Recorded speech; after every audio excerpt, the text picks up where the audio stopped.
Okay. Are we online? Think we're live. A few minutes early.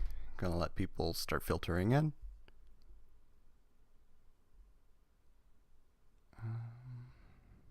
Video.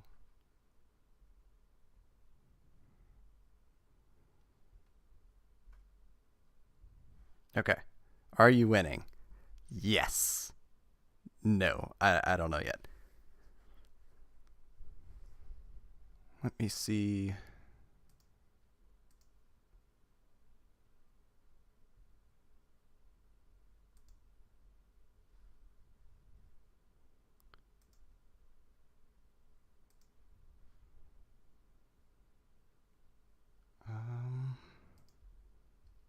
Okay, chat.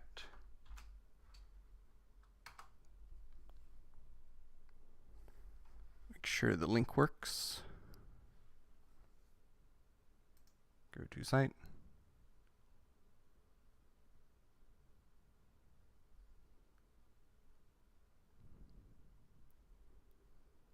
Trying something a little bit new. And it's probably going to be 5 or 10 minutes. It's been a while since I caught on to one of these live. Thank you. It's been a while since I've made one. Been trying to, but time just gets away from you.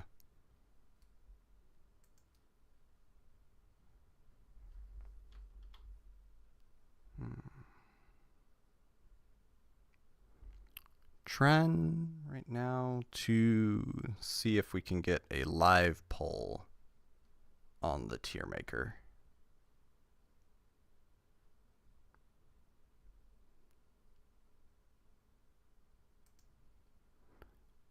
Let chat interact if they want to.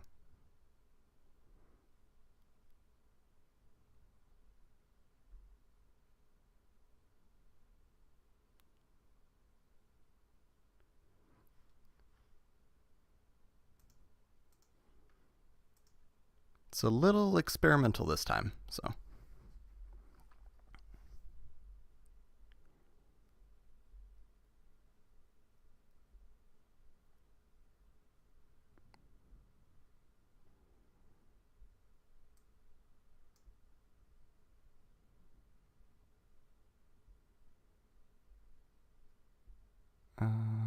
Yo, time for more cards. Hopefully soon.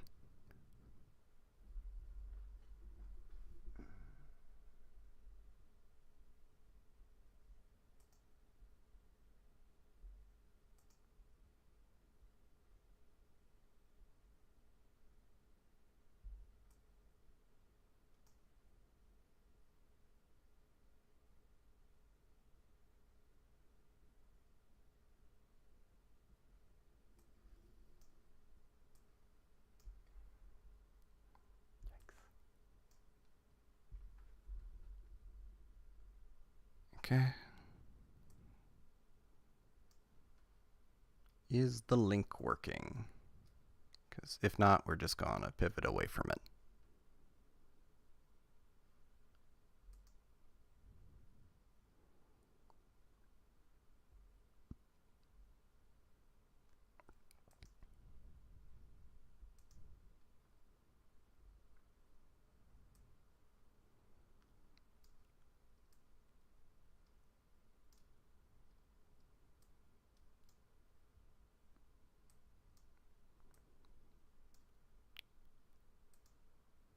Interesting.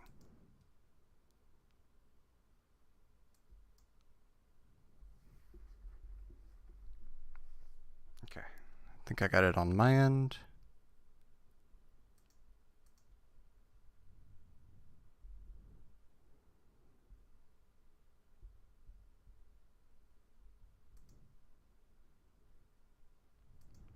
And let's roll the intro animation.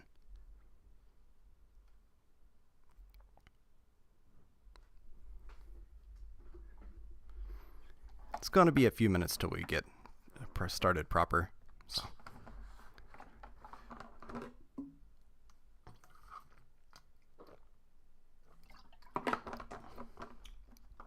There should be a link in chat to go to the tier maker if you want to vote on what cards or where you think the cards should be placed. It's a live poll.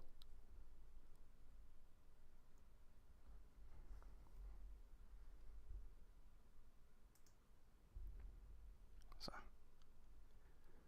and I, on my end, have those results somewhere.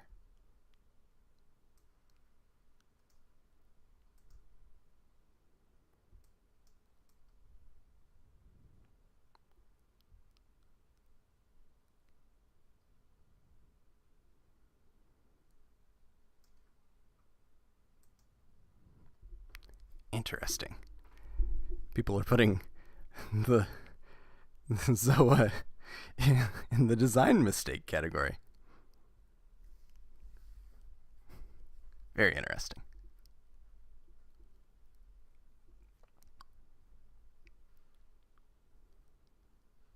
Welcome to the chat, Jim Jammatic, and Mr. Metal, and Duncan Than Salt, Dunkathan Salt. Dunkathan Salt. You got an interesting name. Okay.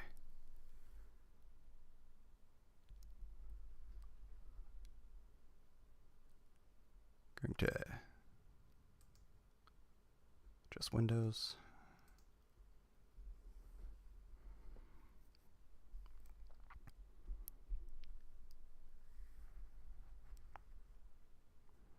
Gone through a lot of sets so far.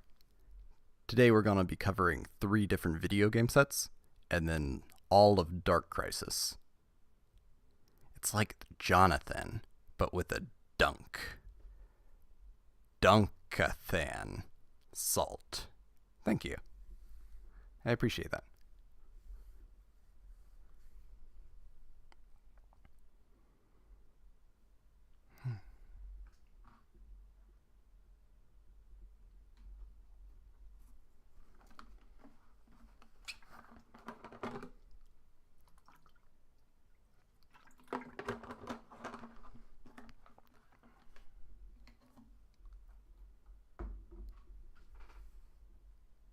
Nailed it. Thank you.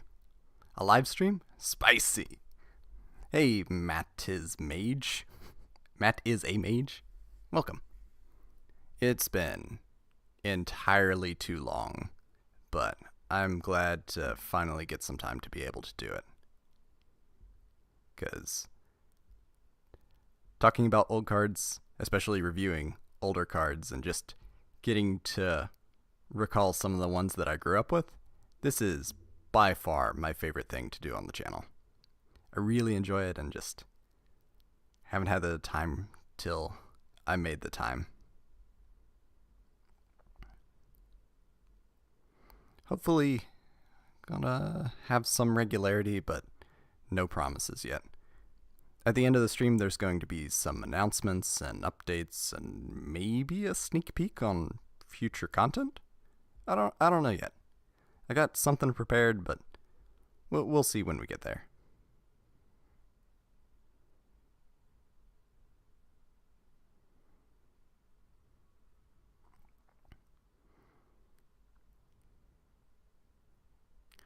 Gonna be working on the intro animation for the record, but it took me hours to make it.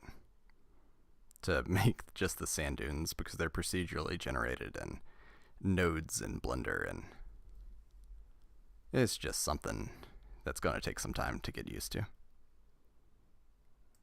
But I think we're ready to start the stream. Love the attribute videos you've been making. Wish your creators went more in depth on card design in TCGs. Ooh. Thank you. I enjoy making them. I have the... we'll get to it when we get to it. I got a lot more planned, obviously. I'm going to do the whole cycle, but beyond that, there's more planned too. I love talking about card game design, and sometimes it's fun to get into the minutia, but sometimes people get a little bit lost.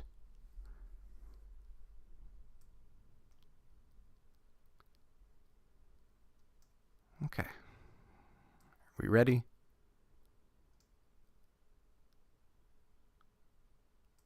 Boom, boom, boom.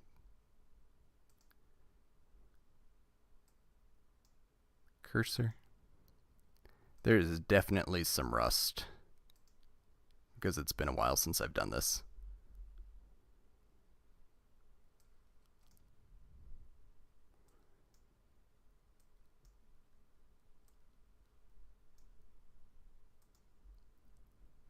Okay. We need to see the cards too. There we go.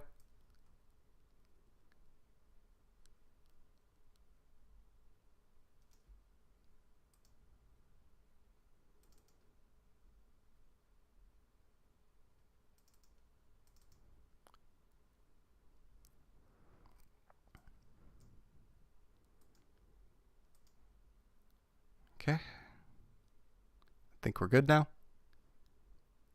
Let's start with the promo cards from the Falsebound Kingdom, the Power of Chaos Yugi, and what's the third one? I think it's the Sacred Cards is the third set.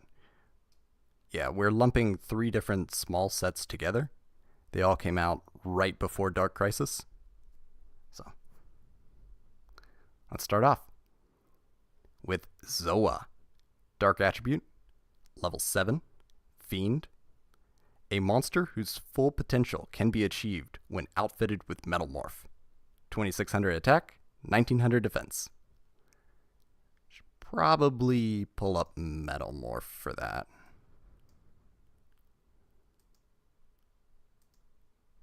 Where are you, Metalmorph?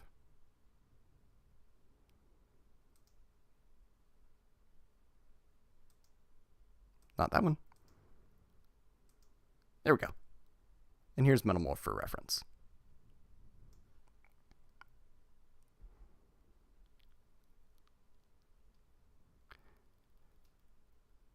We talked about Metalmorph, I think, Forbidden Memories is when it came out, so it is in the TCG at this point, which is pretty good. I think Zoa on its own is hard to evaluate without its metal form, but even when we get to the metal form, I'm just going to put both of them acceptable in archetype for now.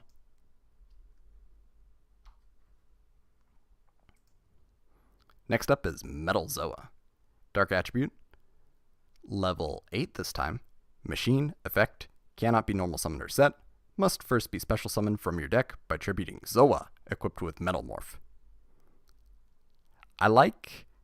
3000 attack, 2300 defense. I like the fact that this card special summons from the deck. It's really interesting. If you look at the list of them, it's pretty small.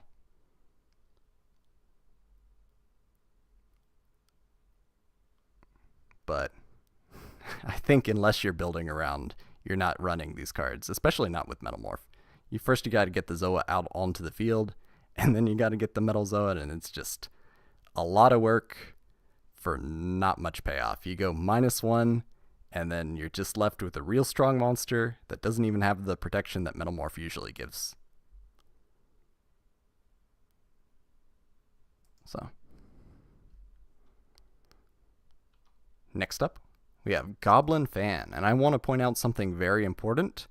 Goblin Fan is not a goblin card. It doesn't say it on this version. I think it's got archetype errata text in later versions.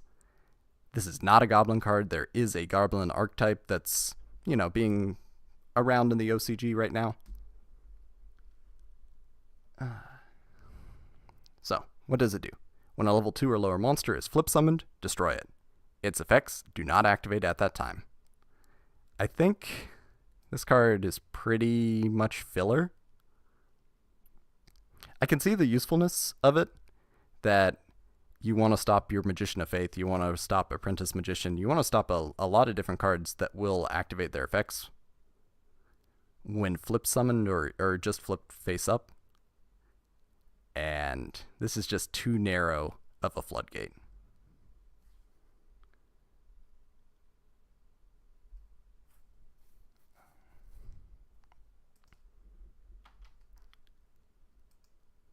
Next up, we have another option. We have the Perfectly Ultimate Great Moth. Earth attribute, level 8, insect, effect, cannot be normal summoned or set, must first be special summoned from your hand by attributing 1 petite moth on your sixth turn or later after it was equipped with Cocoon of Evolution. I think this card actually got errata.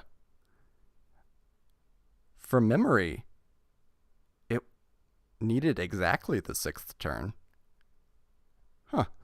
Slightly better than I remember it, but still really bad. You're not playing Perfectly Ultimate Great Moth. I know that there are ways to get it out now, but the retrain just blows it out of the water. I know acceptable in archetype is an option for a reason, but you're not playing a Cocoon of Evolution deck. You might be playing the new support, but are you playing this card? I hope not.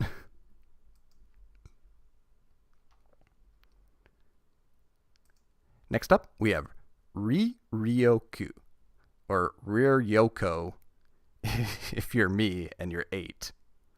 This card is deceptively good. It does target. It's a normal spell, target 2 face-up monsters on the field, half the attack of one monster, and if you do, add the lost attack to the other monster. These effects last until the end phase. This card functions best when you're targeting one of your cards and one of your opponents.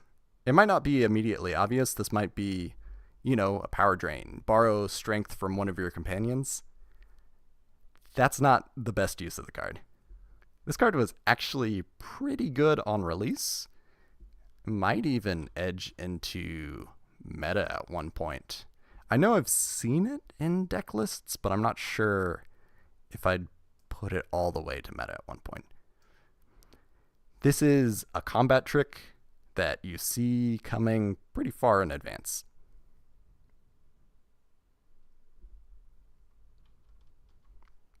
I really like the card, though. I think its power level is very appropriate for the time.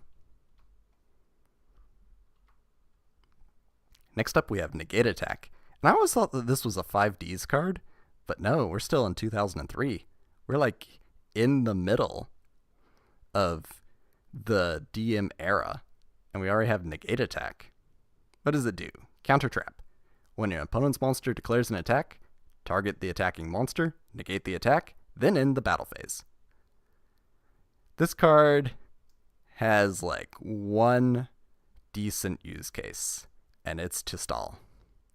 It is interesting that the card targets. I like knowing that in advance. That means that there are some cards immune to Negate Attack, I guess. Like other than Wildheart. This card promotes stalling and not much else.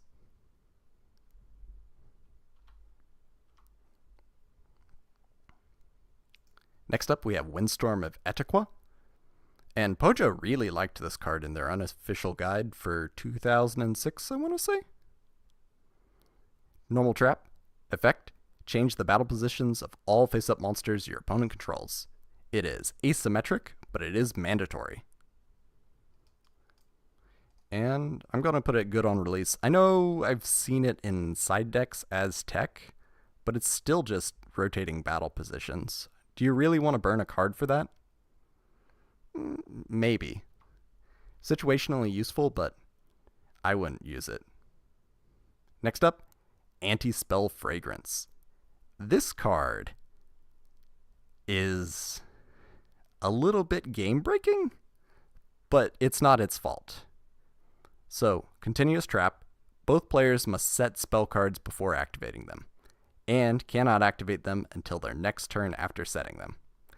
Like, the strategy behind the design of this card is pretty obvious. We want to slow down spell cards because spell effects are really strong and really fast at least in 2003. You remember you got all your power spells. You got Monster Reborn, you got Red Yeki, you got Dark Hole, you got Fissure, you got all sorts of different things. Pot of Greed, Tribute to the Doomed, Call of the Haunted, Premature Burial. There's a lot of things. A lot of really powerful spells running around, and just slowing it down one round could be useful. The problem is that pendulum monsters can't be set. So this one card shuts off an entire summoning mechanic in the future. And I don't think it's AntiSpell Fragrance's fault. I don't think it's the pendulum spell's fault either. I think it's just a weird confluence of events that wound up making this card interesting side deck tech. I'll put it that way. I think if you're playing the game competitively, I think the card's at 1 in the TCG, or that might be in the OCG. But it's something that you could put in your side deck. I don't think that you should main it, but if you do come up against, a pendulum-focused deck, it is an option. It's a pretty good floodgate against that specifically. Like, much better than Goblin Fan, for instance.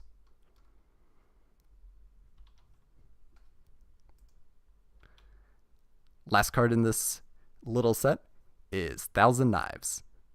Normal spell, if you control Dark Magician, very specific, target one monster your opponent controls, destroy that target.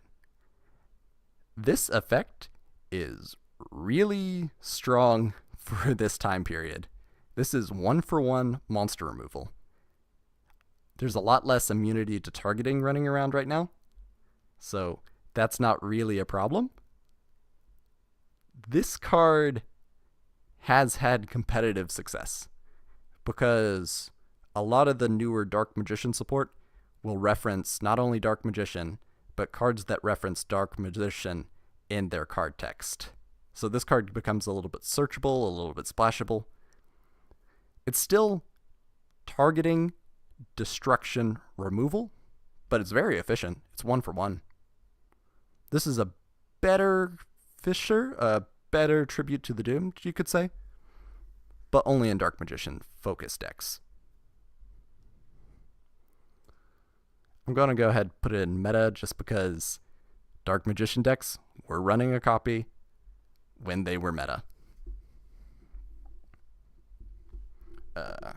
Reading some of the chat.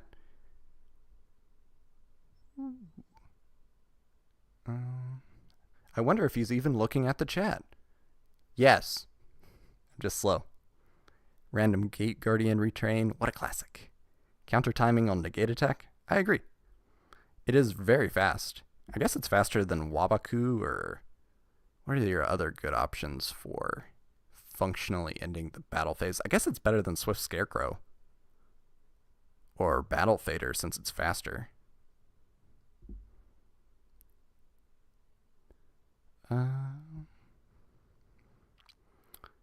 Dunkathan Salt. It's game breaking, but only because spell cards are OP. I think this card shows up a lot in side decks. Talking about AntiSpell Fragrance. And it's a good side option. I don't know if you're playing it, but I think it's a fair enough evaluation. So that's it for the 3 video game promo sets.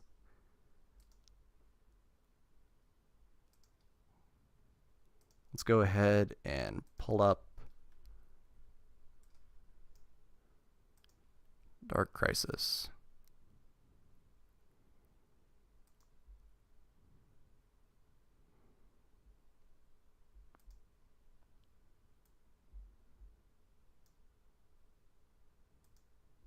Nope, that's double snare. Where are you? I have no idea where I put Dark Crisis. Man, the rust is showing.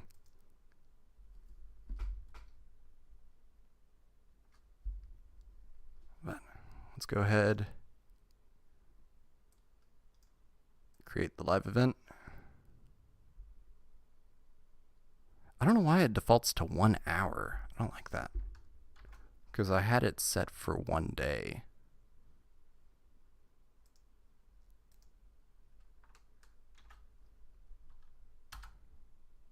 Okay. Q&A, eventually you kind of went silent on it. The big problem is just finding time.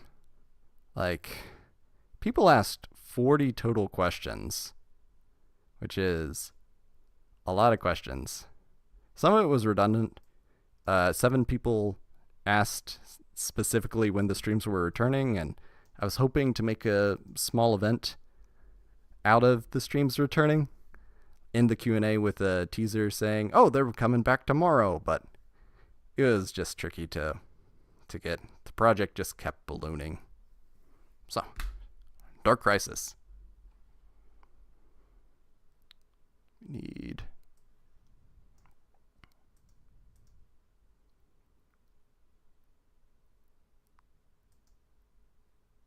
Okay. Got our cards.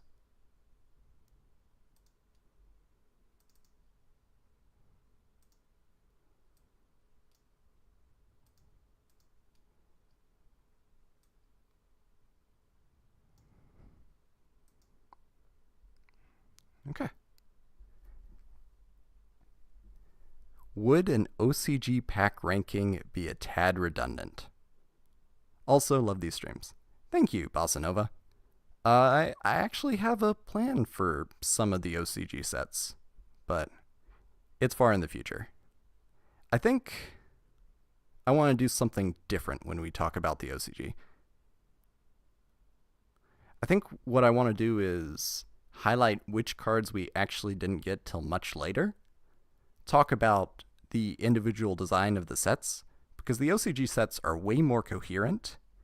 A lot of the early TCG sets are literally 2 mashed together, and you leave out some of the weird cards and put in some of the other cards.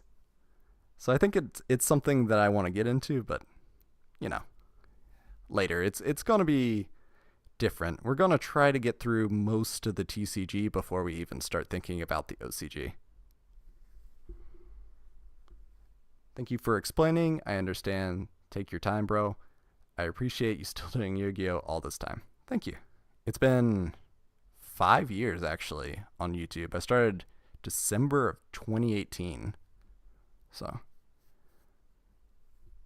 I just gotta remember, it's a marathon, not a sprint. Let's get to Dark Crisis. Starting off, we have the secret rare, Vampire Lord. Dark Attribute, level 5, Zombie, effect. When this card inflicts battle damage to your opponent, declare one type of card, monster, spell, or trap. Your opponent sends one card of that type from their deck to the graveyard. Once per turn, during your standby phase, after this card in your possession was destroyed and sent to the graveyard by an opponent's card effect, special summon this card from the graveyard. 2000 attack, 1500 defense. This card's great. Like, it was not only meta, it was even on the ban list. It was so good. It combines a lot of different aspects. Like, vampires aren't an archetype yet, so don't be thinking about that. But the fact that this is sort of immune to destruction, or at least it comes back, and keep in mind there are ways that you could benefit from it coming back. Card of Safe Return is a great example. The big thing to me, though, I think, is the vampire mechanic of, like, destroying your opponent's deck never really caught on. And as the game continues to progress, I think that that's actually holding a lot of the vampire cards back a little bit. I guess sending their spell cards, or they might not even be running traps, is not that bad, but you don't want to be filling your opponent's graveyard with monsters. Giving them a free Foolish Burial, that's just not good. I do want to point out the stats. 2000 attack, completely decent for the time, but less than 2000 defense means that this is a Pyramid Turtle target. So tutoring this from the deck, very strong option. Next up, we have Battle Footballer. Why is that not next in the list?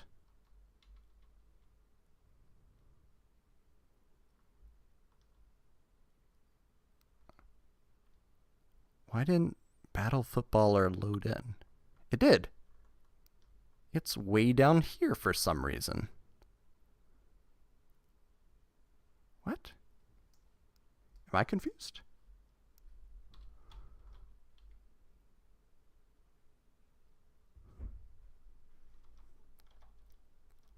I guess I am confused. Why is Battle Footballer out of order?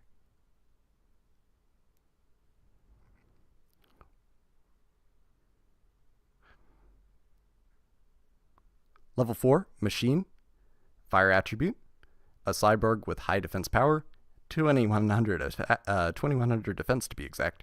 Originally, it was intended to be a football machine. 1000 attack. I don't know why the screen is showing the wrong card.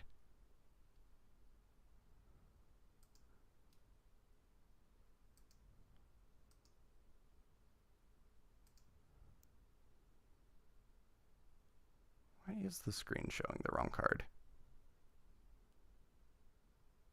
European G, European G.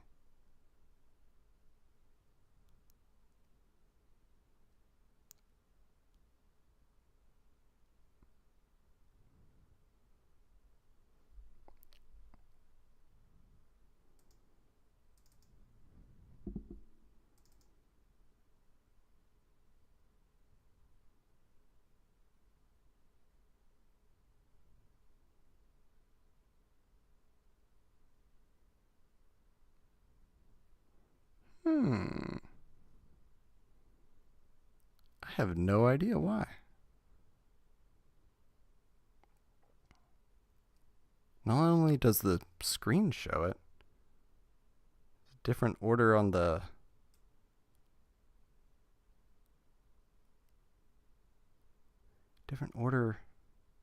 set. That's so weird.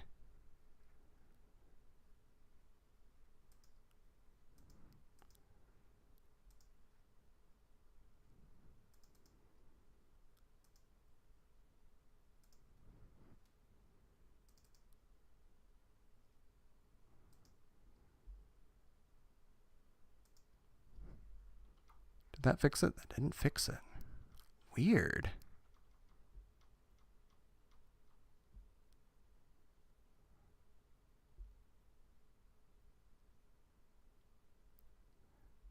I have no idea why Battle Footballer's way over here. Or why it showed up in both lists like that. I think it's scrambling it for some reason.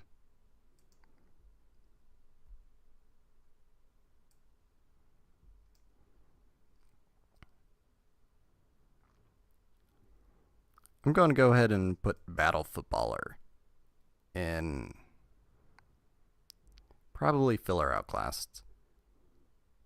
Not a great combination, Fire Machine. Decent stats, but you're not playing this kind of card for stats.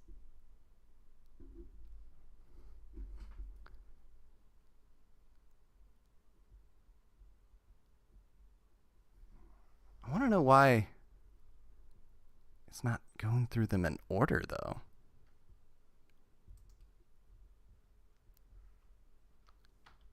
Yeah, because now it thinks Berserk Dragon is next.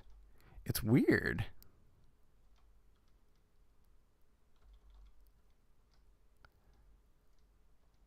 We might come back to this later, because next is Ninkendog, which is not here. Cool wall, though. We might come back to the stream later, after I sort this out.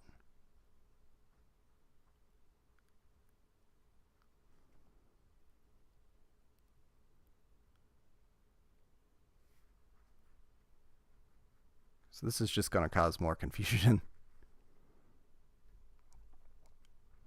But we trudge on. Next up, while we got it on the screen, is Ninkendog. Wind attribute, level 4, Beast Warrior. Oh, you can get it with Tenki. a ninja dog who has mastered extreme ninjutsu. Though hard training, it learned the technique to metamorphose into a human being. I guess that's how it became a beast warrior. 1800 attack, 1000 defense. Do you run this in anything? Do you run Ninkindog in anything? It's a rabbit target, I guess. It is searchable. But I'm not sure if you use it for anything. I really want to know why the list is out of order.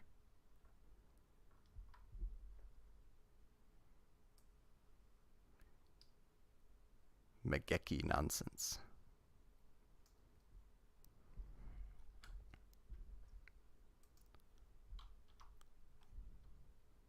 Next up apparently is Shinado King? What? Magic Key. Oh. Use it in Magic Key.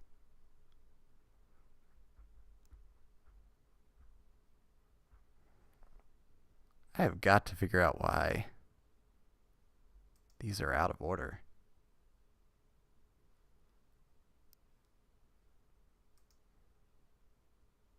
I reloaded the image set, so it's not that.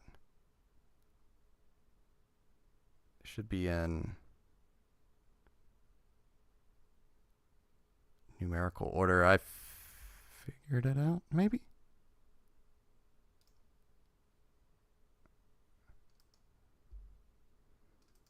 I think I figured it out.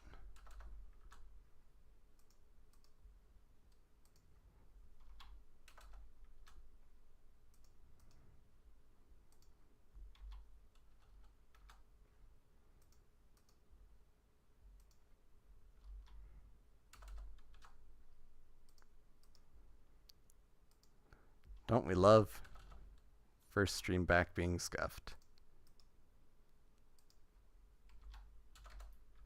I think what the problem is it's trying to alphabetize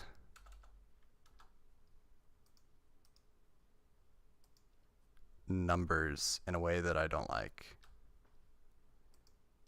Like, you would expect it to go 1, 2, 3, but what I think it's actually doing is alphabetizing 1, then 10, then 11, then 12, then 13. So that means that the first 10 cards or so are going to be wrong. Why is it doing that, though?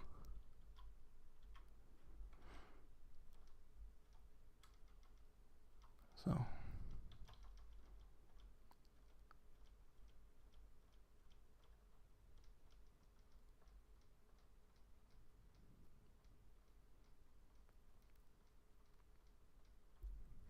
I guess we need to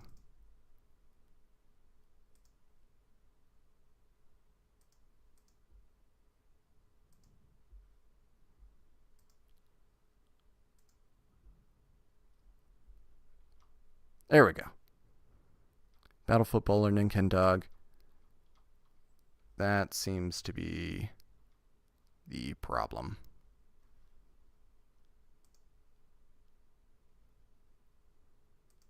I guess this wasn't a problem with the previous set because it had less than 10 cards. And I didn't catch it. So from here on out, it should be the right order.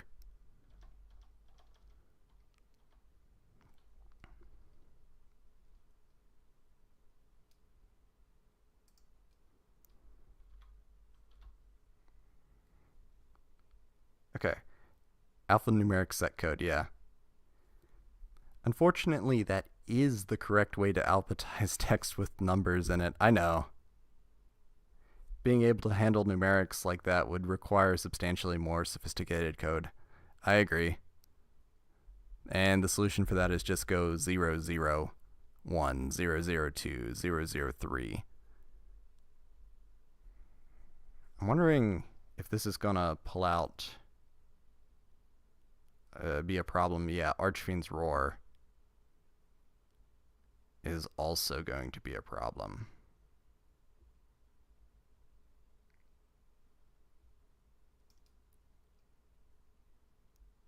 Right, because there's more than 100 cards in this set.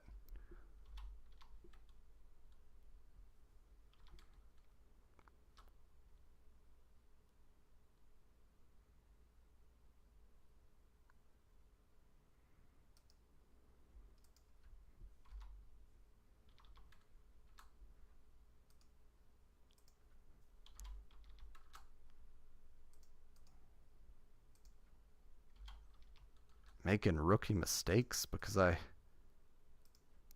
been away too long. This is the opposite of Thor getting his hammer returned. It's Thor summoning Mjolnir and getting hit in the face with it.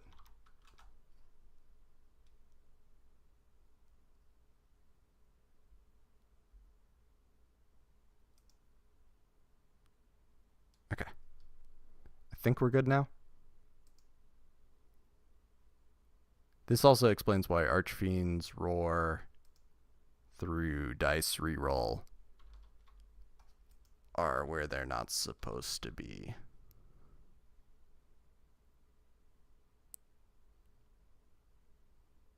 Which is right here. So Archfiend's Roar, dice reroll, Spell Vanishing, Sakuretsu Armor, Ray of Hope, Blast Held by Tribute, and the secret rare Judgment of Anubis. Okay, you ready to start the stream? Future-proof my number codex. I agree, it's my fault, but I'll fix it later.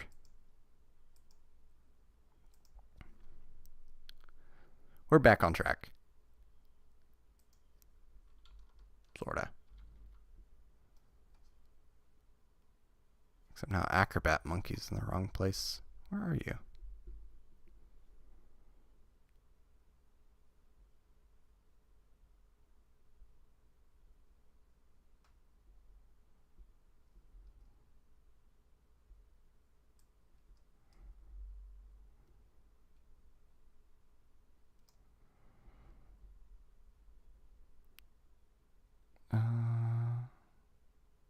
It's not Konami's fault. This is 100% my fault.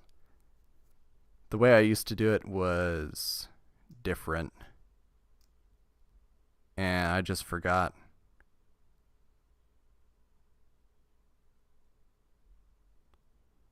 Part of me just wants to reset, but it's okay.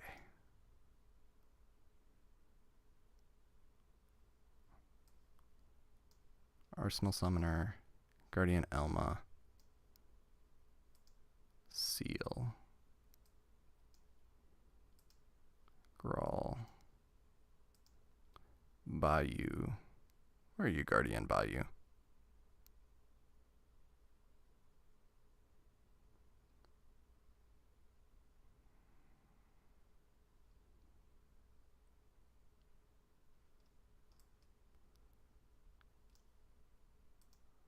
Bow, Cast, Trice, Cyber Raider, Reflect Bounder.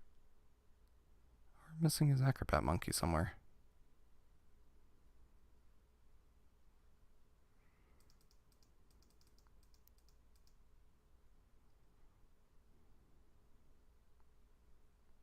Right there. Okay.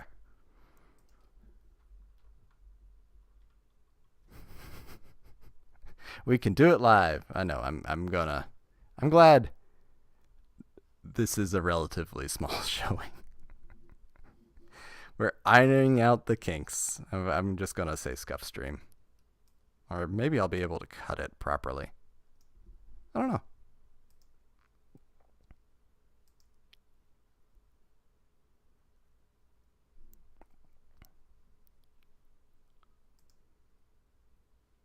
Okay.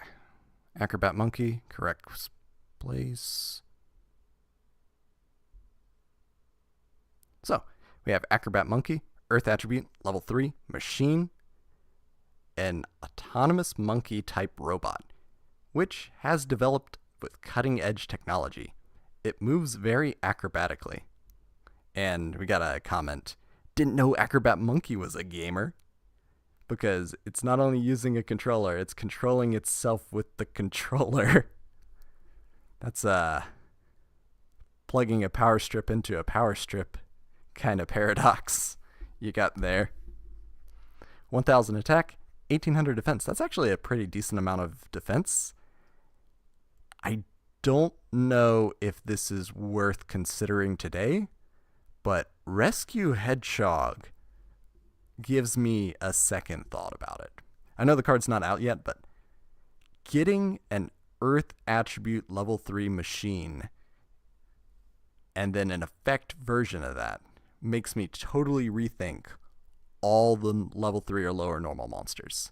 Just looking for ways that you can use them, because Rescue Hedgehog is just so incredible.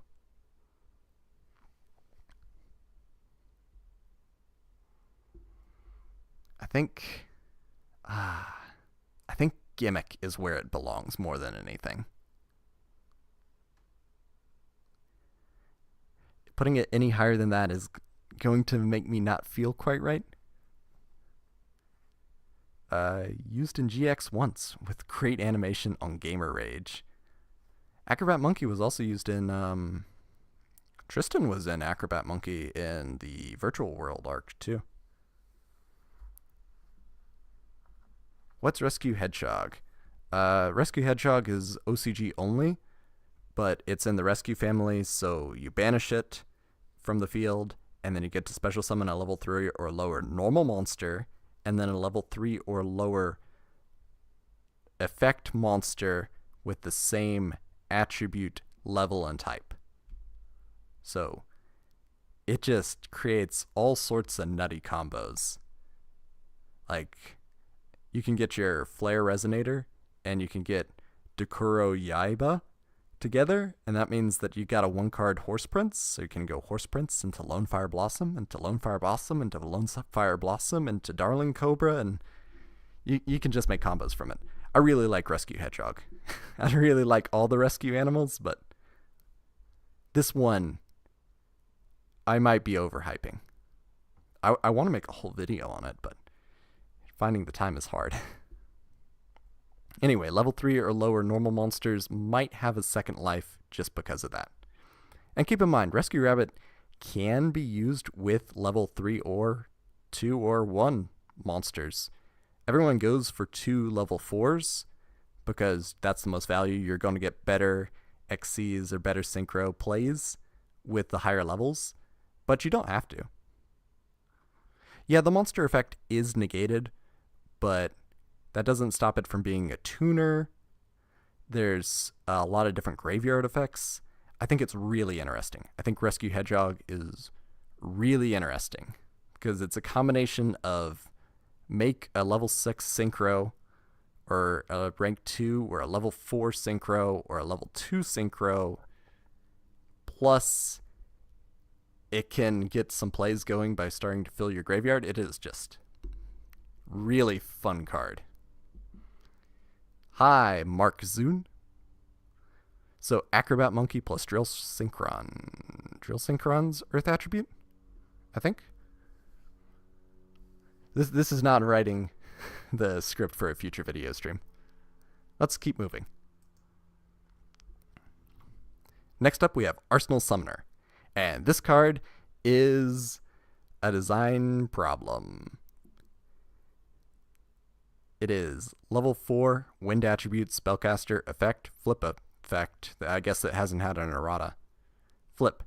Add 1 Guardian card from your deck to your hand, except Celtic Guardian, Winged Dragon Guardian of the Fortress number 1, Winged Dragon Guardian of the Fortress number 2, Guardian of the Labyrinth, or the Reliable Guardian. This card actually has different errata based on what region you're even in, and that's really interesting.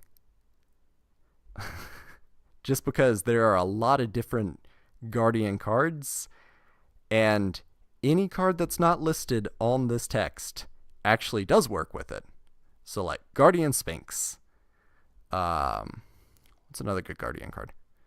Infernity Guardian. All sorts of other ones actually can be used with Arsenal Summoner. Really good card text, yeah.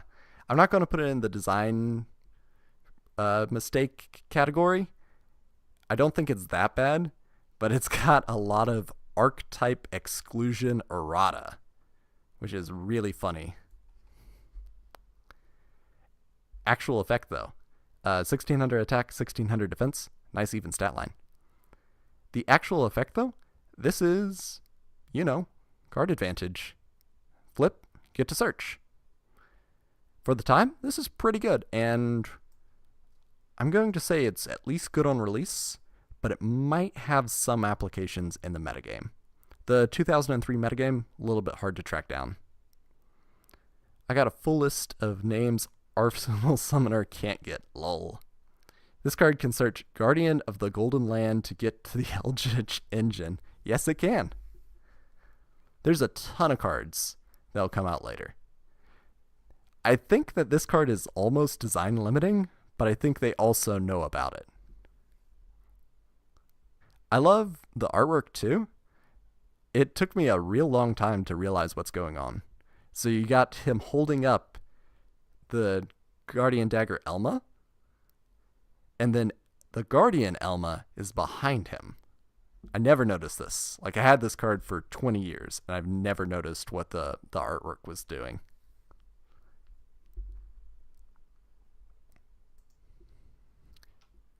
Speaking of which, next card in the set, Guardian Elma. Wind attribute, level 3, fairy, effect. Cannot be summoned unless you control a face-up butterfly dagger Elma. Ooh, that's gonna make it challenging. When this card is normal or special summoned, you can target one appropriate equipped spell in your graveyard. Equip that target to this card. 1300 attack, 1200 defense. That's actually not a bad stat lineup for a level 3. This card is impossible to summon throughout most of the history of the game, and that's because Butterfly Dagger Elma is too strong. I also really like, and this is silly, the fact that Guardian Elma can get back a spell from your graveyard, and Butterfly Dagger Elma is responsible for recycling itself. So do you even need that in the same deck? Assuming that you're playing Guardians as intended. I want to point out that this is technically an archetype because of Arsenal Summoner, but boy, does it struggle to function. I think... man, it is so hard. Do you put design mistake because you can't get it out? I know you can use a wild monster appears right now, and there's probably some other ways that you can special summon it ignoring its conditions. But this card is literally unplayable for most of the history of the game. I guess you could give it to your opponent, like exchange and haha, take my Guardian Elma, and then do nothing with it. I don't know. I think very bad's fair.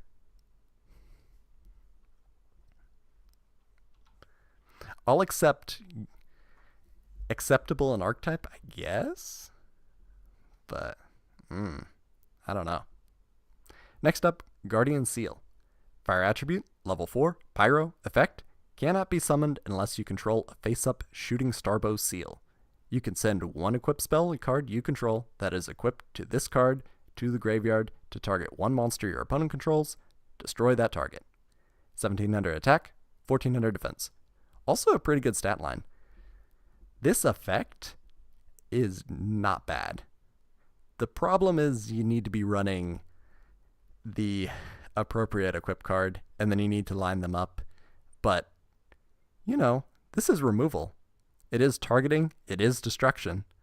But in 2003, this is not bad. I don't know if anyone's ever trying to put a Guardian deck together. Acceptable in archetype, very tempting. Good on release, very tempting. Filler outclassed. I don't know. The problem with acceptable and archetype is that the archetype isn't acceptable. That's one of the things I've been thinking about a lot, is trying to find the maximum where an archetype will have success, whatever format it is theoretically best in, and trying to get the best outlook for it.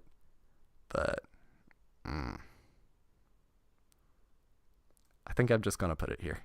If you're building a Guardian deck, this is in your Guardian deck. Hopefully. Plus, you can search it with Bonfire now, right? So, that's something. Hardest archetype legacy support. Guardian equip support. Maybe they'll make a treated as X equip for them. The Pug Prince means they remember. I think there's also Guardian Dreadscythe and Guardian Iados, so it has had stabs at support in the future. To me, the most elegant way that I would do it is just have an equip spell that is treated... that is hard, because they aren't all named the same. I guess you could errata them and renamed the equip spells to, like, Treasure Equip Shooting Starbow Seal, something like that. I don't know. That's hard. I think we're just gonna gloss over the Guardians. There's actually another archetype featured in this set I think is much better by comparison. I don't know if it's capable of even carrying its own deck, but I like it a lot. Next up, we have Guardian Grawl. Earth Attribute, level 5, Dinosaur, effect, cannot be summoned unless you control a face-up Gravity Axe Grawl. If this card is the only card in your hand, you can special summon it, obviously from your hand. 2500 attack, 1000 defense. The stat lineup on this, really strong. That effect is also pretty good. It's sort of like the Bubble Man effect. I don't think it's good enough to save the card. The problem with the Guardians is, one, you got to match up the appropriate cards with each other, but two, you got to run bad cards. Yes, Archfiends is the archetype that I'm talking about, and those also have a lot of naming problems, but we'll get to that later. Matt is a Mage suggests a field spell that searches a Guardian and a card mentioned in its text, and can re-equip spells from grave or something, and can special summon Guardians if blah blah blah their towers. This is a lovely suggestion. That's the level of support it definitely needs. Just something crazy. We bring back Butterfly Dagger Elma, but I don't think that's the solution. Once per turn on Elma, though. That might work. I love this. Grawl. Mostly because I had Gravity Axe and Gravity Lash in my first ever deck. Oof. That is hilarious.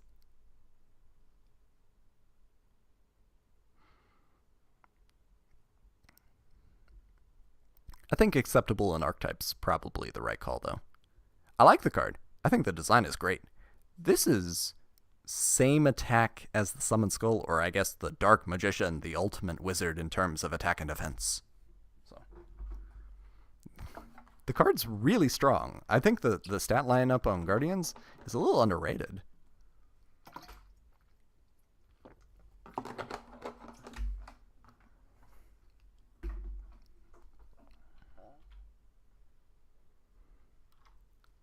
Next up, we have Guardian Bao.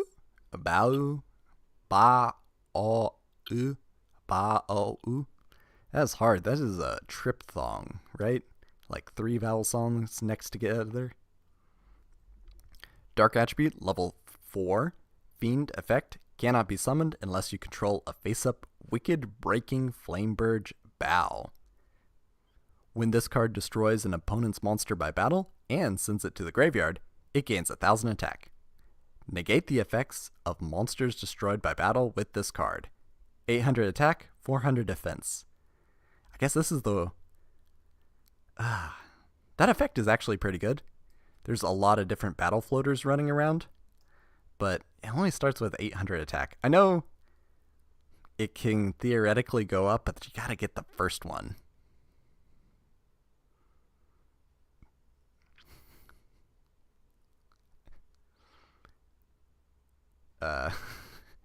Wicked Breaking Flameburge Bow.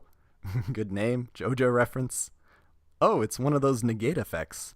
Yeah, but you got better options. You got Dark Ruler Hades and Lesser Fiend. And I want to say that Fiend Skull Dragon has the same effect. There are a lot of good options in that niche. And I think they're all fiends, now that I say about it. So, next up, Guardian Chaos. Water attribute, level 4, Sea Serpent, effect. Cannot be summoned unless you control a face-up Rod of Silence Chaos. This card is unaffected by your spell effects and cannot be targeted for attacks, but does not prevent your opponent from attacking you directly. 1000 attack, 1800 defense. This card is unaffected by spell effects, so that includes yours. I think that's a little silly. So you can't even equip it with Chaos, or you can equip it with Chaos? I don't know.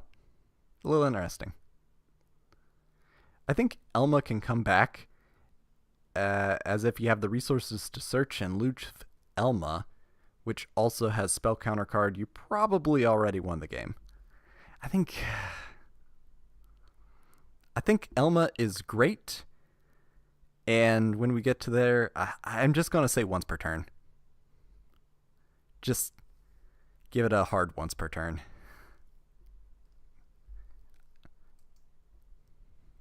But we're not quite there yet. Why is Guardian Trice not there?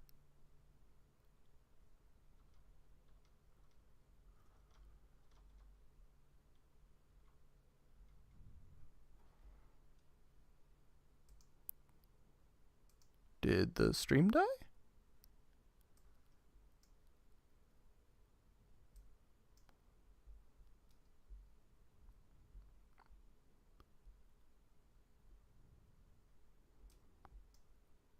I think this is because I changed names.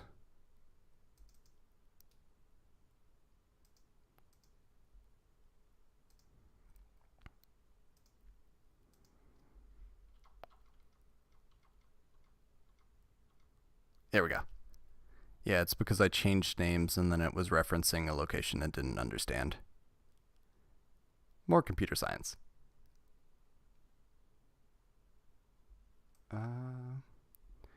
If there were more Guardian cards, I would rather that they focus on Yados. Interesting. I love a monster that doesn't and to be equipped in the equip spell. Oh, I love a monster that doesn't care about being equipped by equip spells in the equip spell deck. Oh yeah, that's some anti-synergy you got there. Stream is good. An old deck built around Dread Scythe that was a neat gimmick. Interesting. That and Power of the Guardians and Prince of Pug. Okay. Next up, Guardian Trice. Light attribute, level 5. For some reason, why are you so high? Thunder effect, cannot be summoned unless you control a face-up Twin Swords of Flashing Light Trice. Yes, they made the Twin Swords Trice like 3. Don't know why.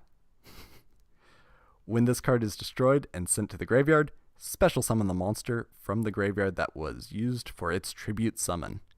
So this effect is actually pretty similar to Gravekeeper's Chief, but not as good. Gravekeeper's Chief stops you from having Necro Valley. Oh, I forgot to rate Chaos. That's where you go. But Trice, it's pretty similar to Gravekeeper's Chief. Same stat lineup, but Gravekeeper's Chief makes you immune to your own Necro Valley effects, which is really strong. Special summons immediately, and doesn't have to have a specific equipped spell on the field. I'm just gonna say it's very bad. There's a lot of things moving against it. It's also its stat lineup is surprisingly low. Like, Seal special summons itself from hand and has, the same stat line or the same attack power as the Summon Skull. And this one only gets 1900? I don't know why. A swing and a miss. Next up, Cyber Raider. Dark Attribute, level 4, Machine, Effect. When this card is normal summoned, flip summoned, or special summoned successfully, select and activate one of the following effects. Select one equipped card equipped to one monster on the field and destroy it. Select one equipped card equipped to one monster on the field and equip it to this card. 1400 attack, 1000 defense, and this card was meta. This card is just free removal. I know you gotta special summon it or normal summon it. It's really forward thinking. It's like Armageddon Knight where it just triggers on summon. But this is a +1 if you're going up against equip cards. And there are times in the game where this card is reasonable. Getting to steal an equip card, even more fun.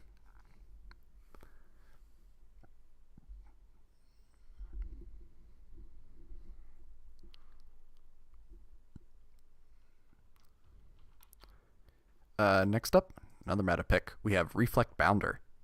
Light Attribute, level 4, Machine, Effect. Before damage calculation, if this card is being attacked by an opponent's monster and was in face-up attack position at the start of the damage step, inflict damage to your opponent equal to the attacking monster's attack.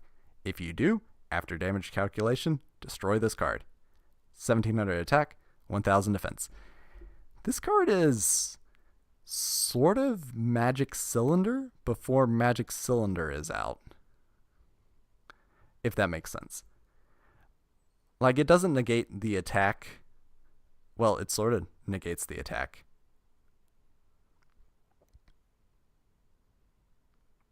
And it ends up reflecting the damage. This card was meta. I can't believe that it was even on the ban list. It never got flat out banned, but why was this card so popular?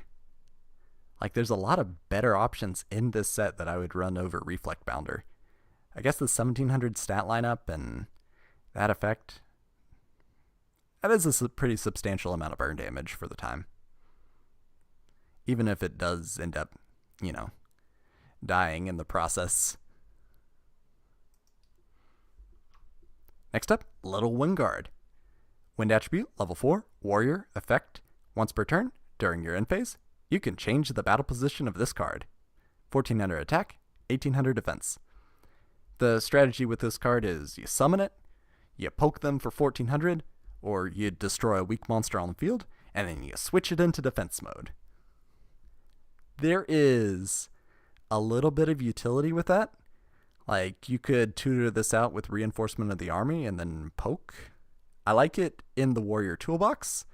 It has a tiny niche in that you can use its effect, shift it to defense position, and then draw a card off of guard penalty to make your deck functionally a little smaller. I don't think that's particularly good, but I think the card is decent on release at least.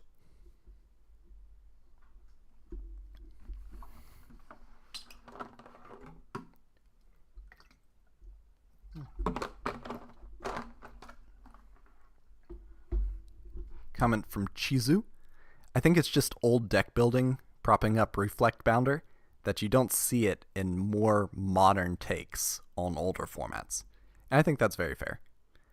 It's an interesting sentiment seeing how times have changed and we focus on different aspects of the game.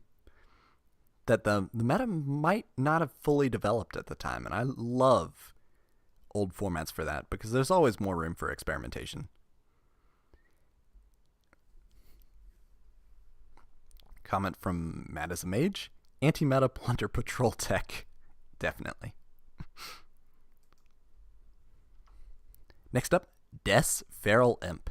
I used to thought that Des was like a play on the word death, and maybe it is, but des is also just a state of being verb. So, in the Japanese language, it's like is or am, is, was, were, be, being, been. So, is feral imp? Feral imp is feral. I don't know.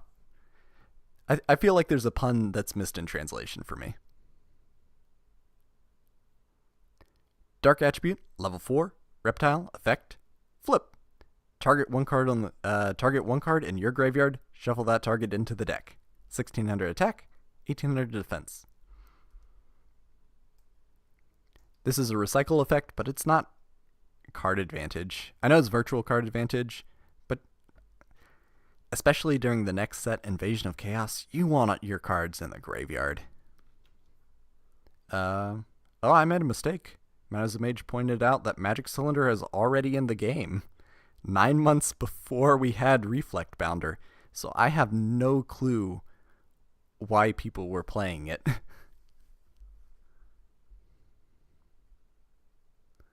We also have a theory from him that des replaces the word the. Interesting.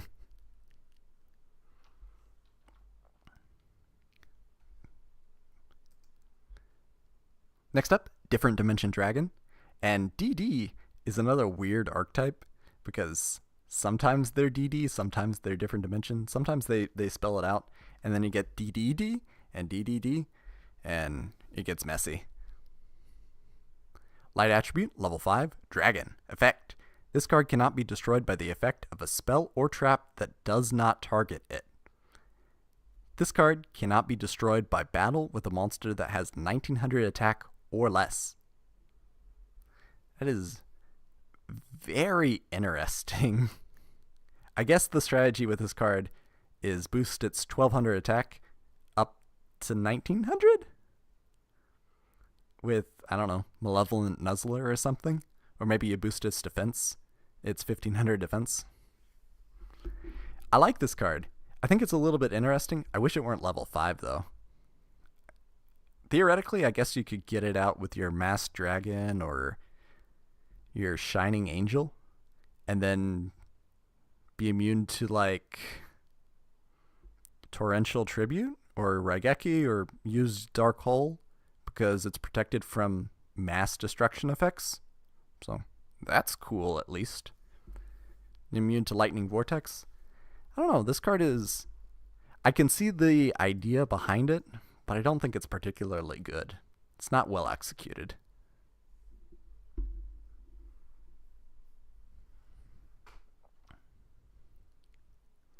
Next up, Shinado, King of a Higher Plane.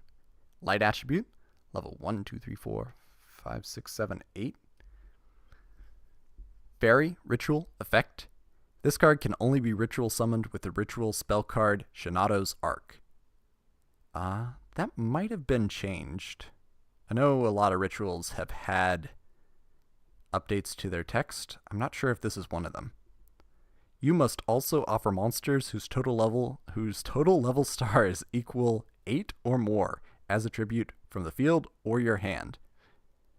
When a defense position monster on your opponent's side of the field is destroyed and sent to the graveyard by this card as a result of battle, that's so awkward. Inflict damage to your opponent's life points equal to the original attack of the destroyed monster. 3,300 attack, 3,000 defense. That's actually a really strong stat line. That's better than Blue Eyes White Dragon. I don't know if this card is good. Like, I can definitely see it has no inherent protection, and ritual summoning is still really rough at this point. You're still going like -2 at a minimum to get this card out. So you got a Blue Eyes in your hand, and then you got the ritual spell. A little bit later, you'll get advanced ritual art and the Blue Eyes, and that makes it a -1, but this card is just really expensive. I do like the effect, though. I think Andrew Spinks actually gets this effect, too. Give DDDs the Guardian equips. I like that comment. Just looked it up. Apparently Death is a censored version of Death for the OCG. We got confirmation from Samuel Dion.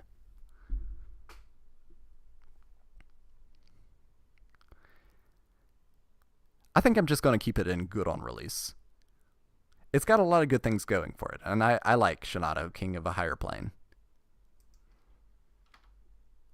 Next up, we got more Dark Magician support. With Dark Flare Knight, Dark Attribute, level 6, Warrior, Fusion, Effect. Materials are Dark Magician and Flame Swordsman. You take no battle damage from battles involving this card. Yay! When this card is destroyed by battle and sent to the graveyard, special summon one Mirage Knight from your hand or deck. That is unreliable. This thing's just going to get popped by removal. Maybe even 1,000 Knives. 2200 attack, 800 defense. I guess the idea is you fusion summon it and then immediately crash it into one of your opponent's monsters so that you can get out Mirage Knight, but let's see where Mirage Knight is. Mirage Knight is light attribute level 8. Warrior effect, cannot be normal summoned or set, must be special summoned by Dark Flare Knight and cannot be special summoned by other ways. During damage calculation only, this card gains attack equal to the original attack of the opponent's monster it is battling. That's honest. That's honest before honest, and it's even a light monster. During the battle phase of a turn this card attacked or was attacked, banish this card. Why? Why does it banish itself? I know it's during the end phase, so conceivably you could get around that. I guess you summon it, and then you attribute it, and you bring out Shinado or something. I think this card is just very bad. It's a dead draw. It's not useful. It's really cool. I think the first card I ever owned, and I don't know how this happened, was a Japanese Mirage Knight that I got given. It was probably a counterfeit card or something, but like the first one I owned was a Mirage Knight. Or maybe this is a Mirage, and I'm just remembering something bad. I don't know. Really interesting. Mr. Metal, yet another ritual monster that people once tried to build around. I can agree with that. Death Koala. Death Koala, commenting on deaths. Isn't the only viable ritual from the DM era relinquished or something? Ooh, that is a good question. I definitely agree that relinquished is really good, because you can use anything for the tribute cost. There's gotta be something else in the DM era. I think there might even be something in this set. This set has Zork in it, and Zork has a decent effect, but it's still hard to get out.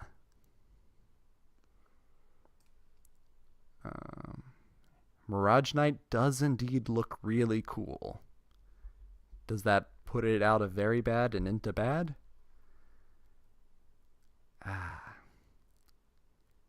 Dark Flare Knight looks a lot like a Castlevania mini-boss. I love that. I could see it. It's got really good artwork. I agree with that.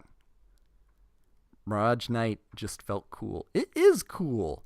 Summon it and then you use it as level eater bait.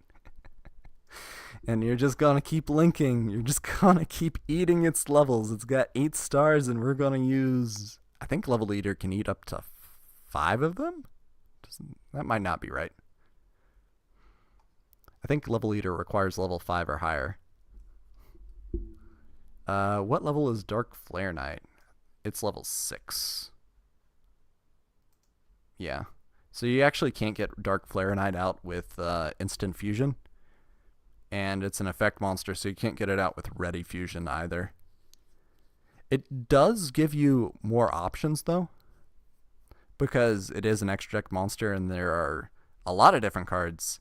That means that Dark Magician and Flame Swordsman being fusion material gave you a lot of different options. Like you could send it to grave with Prisma, or you could conceivably do other things with your Dark Magicians at the time. I think it's pretty interesting. Fusion Reserve is another option, but there's a whole bunch of other Dark Magician fusions that are probably better, like Dark Paladin.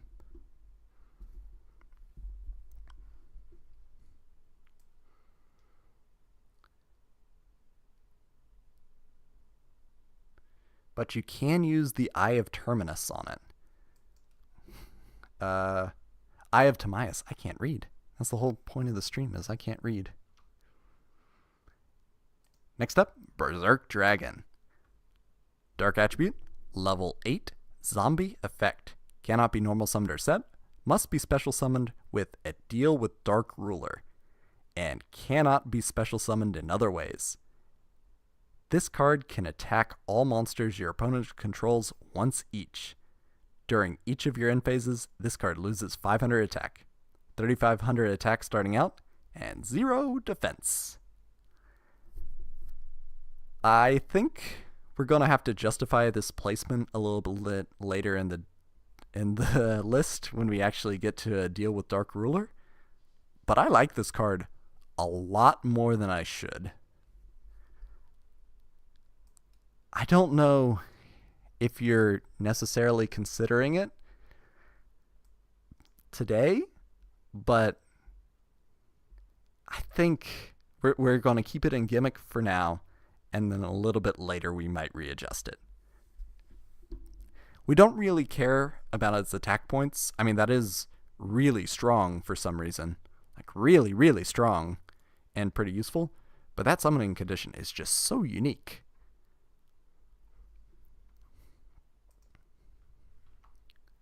Next up, Exodia Necros. Dark Attribute, level 4, Spellcaster, Effect. A lot of text on this one. Cannot be normal summoned or set. Must be special summoned with Contract with Exodia. And cannot be special summoned by other ways. Cannot be destroyed by battle or spell or trap effect. That's really strong. It can't be destroyed by battle, spell, or trap effect, but you can destroy it with monster effects. And I guess Mana Eater Bug too strong.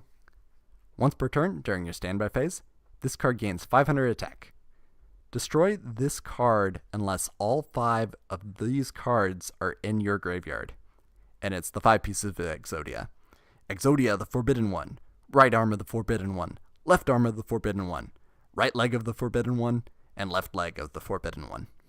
Starts with 1800 attack and 0 defense. I actually played against this card at the time. It wasn't exactly 2003 because I remember Elemental Energy was just out. Maybe not Elemental Energy. I think the Lost Millennium had just come out, and someone was still running an Exodia Necros deck. It didn't work. This card, without painful choice, just takes too much setup for not a lot of payoff. Dies to Man Eater Bug. Dies to a lot of stuff. DD Warrior Lighting. There's a lot of ways that you can remove it. It's very interesting, though. I love the idea behind it that give Exodia an actual win condition instead of relying on it, but I don't think you even run it in an Exodia deck. I think you're just very bad. A lot of these hard to summon cards might end up in very bad. Next up, Gyaku Girei Panda. Earth Attribute, level 3, gets under Gravity Bind. Beast Effect, increase the attack of this card by 500 points for each monster on your opponent's side of the field. When this card attacks with an attack that is higher than the defense of your opponent's defense position monster, inflict the difference as battle damage to the opponent's life points. This is before the errata to piercing battle damage, I guess. Starts with 800 attack, 1600 defense. And this card is pretty useful in GOAT format specifically. This is a beast. And just getting to wail on your opponent's board. They got a GOAT token and a full board, and you can deal some serious damage breaking through it. This card was meta, and I like it a lot. I don't think it's great now, but it's really interesting. I like it. I think the artwork is just perfect. It's got that little leaf and it's angry. Angry Panda. Well, Angry Panda is a different card. And then there's another Angry Panda, but that card got censored, and we'll get to it when we get to it.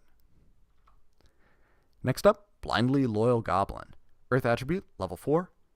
Warrior effect. As long as this card remains face up on the field, control of this card cannot switch. 1800 attack, 1500 defense. This is a beat stick with an upside.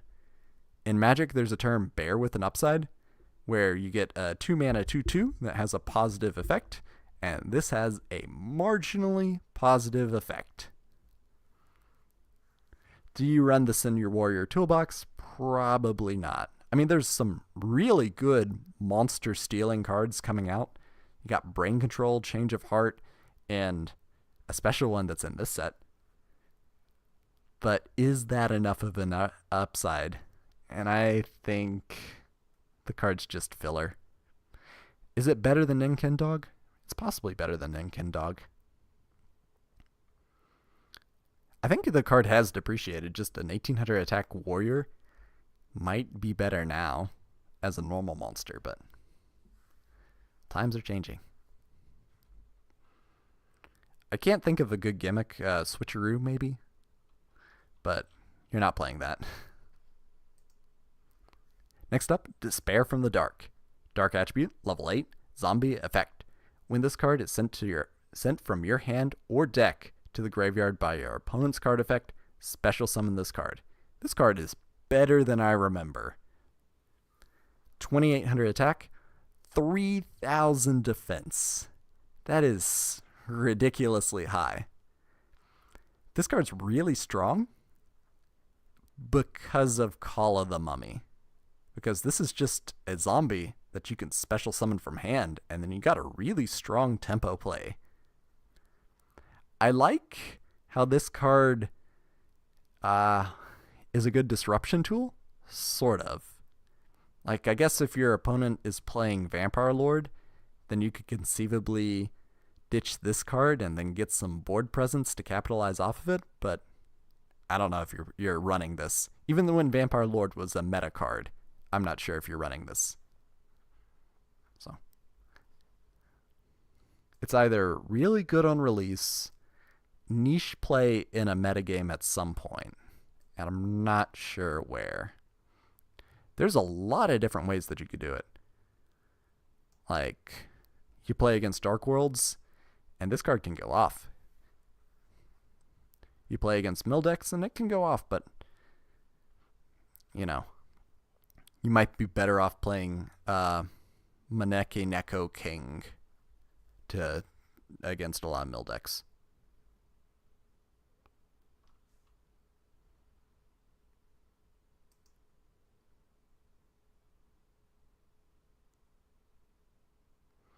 I think the Goblin card had that effect without it being written. Oh, just based on the name? I can agree with that. Next up, Maju Garzette. And this card confounds me. Dark attribute, level 7. Fiend effect. The attack of this card becomes equal to the combined original attack of the two monsters you offered as a tribute to tribute summon this card. Question mark attack, 0 defense. So if you special summon it, you get nothing. I think this card is not particularly good. Like, you want to consolidate your resources, but we just saw Ryoku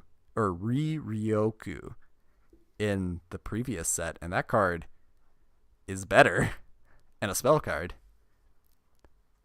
I guess you could take your opponent's monster and then get some value off of that, but you're better off with just summon Skull. I don't see the use case with it. There is a much better version of this card called Great Maju Garzette, and we'll get to that later. Next up, Fear from the Dark, the little brother of Despair from the Dark. Dark attribute, level 4, zombie effect. When this card is sent from your hand or deck to the graveyard by an opponent's card effect, special summon this card. 1700 attack, 1500 defense. I think that this card is pretty filler.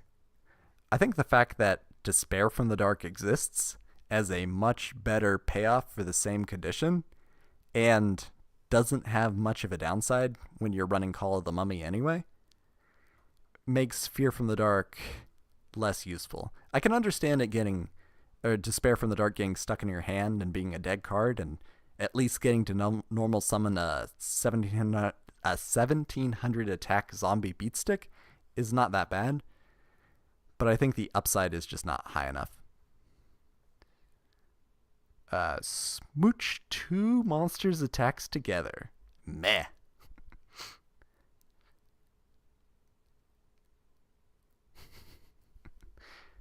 No, I'm saying they wouldn't steal the blindly loyal goblin anyway, because the card is just bad. I love that comment, Shizu. Okay, next up, Dark Scorpion Chick the Yellow. This card has had name-changing errata. I think we've actually covered Chick the Yellow in a previous set, but it's included here because all the Dark Scorpions are, and they're all significant. So, might be a little redundant, but I think it makes sense in context. Dark Attribute, level 3, Warrior. When this card inflicts battle damage to your opponent, you can activate one of these effects. Target one card on the field, return that target to the hand.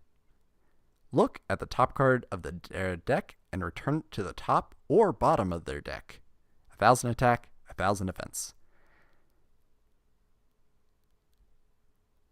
This card has an OTK affiliated with it, but the real problem card in that setup is Makura the Destructor. What you do is you bring it back with Call of the Haunted, you hit them for 1000 damage, you bounce Call of the Haunted, it self-destructs, goes back to the graveyard, you activate Call of the Haunted again, you bring it back, it attacks for 1000 damage, and it loops like that. Makura the Destructor is the problem card, so this is not a design mistake. How good is it actually, though? Like, hypothetically, you secret pass treasure, or you do something to get this to attack directly, and you get to bounce a card, which is not that bad.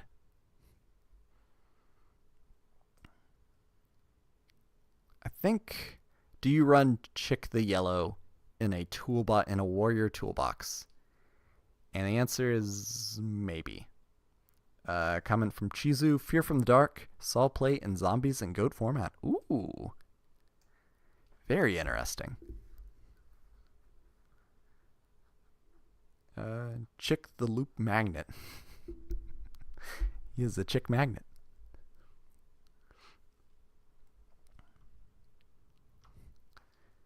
Next up, DD Warrior Lady.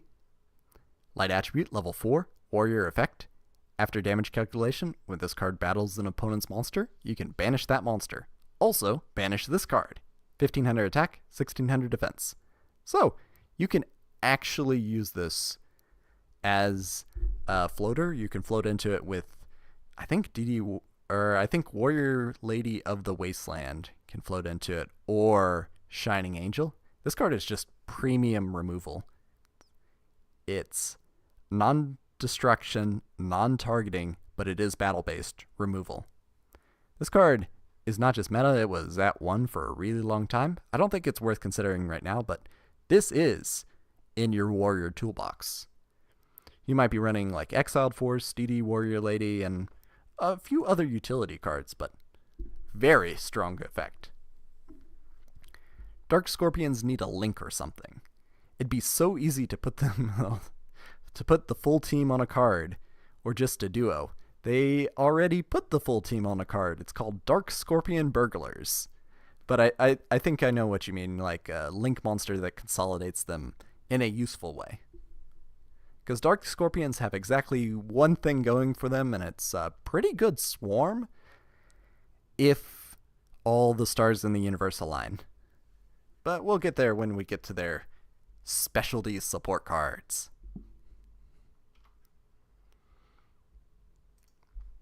Next up, we have 1000 Needles. Earth Attribute, level 4, Beast Effect. When this defense position card is attacked with the attack of the attacking monster is lower than the defense of this card. After damage calculation, destroy the attacking monster. 1,000 attack, 1,800 defense. It's a hedgehog, and you attack into it, and if you're weaker than it, you end up dying. It's a pretty cool card, I guess. It's not a bad effect, but there are other options. I don't know if you pick this over Grave Squirmer. I guess the stat lineup's a little better, and maybe the typing's a little better, and I don't know. There is an FTK with Dark Scorpion Burglars. No, you need to attack into Dark Scorpion Burglars. There's an OTK with it. With like Hippo Carnival and Jackpot 7, where you give your opponent Dark Scorpion Burglars and then you ram your monsters into it in order for them to destroy your Jackpot 7 so that you can win. There might be another FTK, but I think it's battle-based.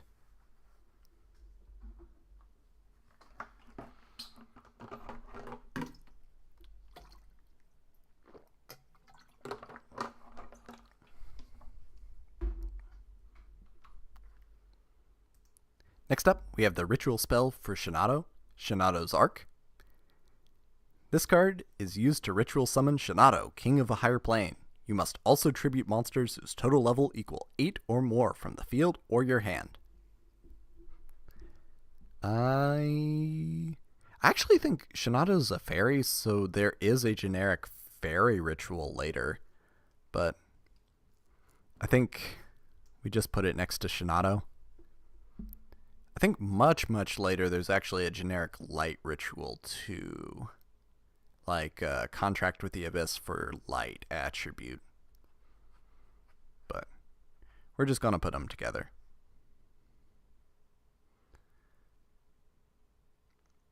I think the interesting part with Thousand Needles, it is exploring a different design niche. Like, we can compare it to Wall of Illusion. It's got slightly different stats, but I guess this one will destroy the monster instead of bouncing it to hand. I think it's interesting. Got a comment that ritual spells are all acceptable in Archetype. Change my mind. Are you sure? There are some bad ritual spells. Next up, a Deal with Dark Ruler. Quick play spell. This card is always treated as an Archfiend card. Because, you know, that's Dark Ruler Hades. If a level 8 or higher monster under your control was sent to the graveyard this turn, special summon one Berserk Dragon from your hand or deck. That condition is really interesting, because that doesn't say destroy. That just has to be on the field and then sent to the graveyard. So hypothetically, you could Synchro Climb with your level 8 Synchro, or even your level 8 monster, Synchro Summon, and then fulfill the requirement for a Deal with Dark Ruler. There are other ways that you can do it too. And I think that that's very interesting. I don't know if you're ever running this card in a deck, but getting to special summon from your deck on a quick play spell to get a pretty beefy monster is an interesting option. I'm keeping it in the gimmick tier, but I like it. I like it a lot. Do you think rituals should have been an extra deck mechanic? No, probably not. I think the ritual identity is something that's interesting, but way too complicated to try to break down. I even did a what if video, but beyond that, I still have a lot to say, and I don't feel like I covered it well enough. Next up, we have the Contract with Exodia. Normal spell. If you have all 5 Exodia the Forbidden One, right arm of the Forbidden One, left arm of the Forbidden One, right leg of the Forbidden One, left leg of the Forbidden One, in your graveyard, special summon 1 Exodia Necros from your hand. They don't even have the decency to make it from the hand or deck. This card is very bad. The condition is just way too difficult, and the payoff is Exodia Necros. Real cool anime effect, though. I like that. I think the card was great in the anime, but only because they don't understand how removal works in the anime. There's a lot of problems with the anime. I think they don't play the game at a very high level in general. And that causes a lot of different problems. Or maybe they just don't read the cards? Like, they're always making weird mistakes in the anime. Next up, we have Butterfly Dagger Elma. Equip spell. The equipped monster gains 300 attack. When this card is destroyed and sent to the graveyard while equipped, you can return this card to your hand.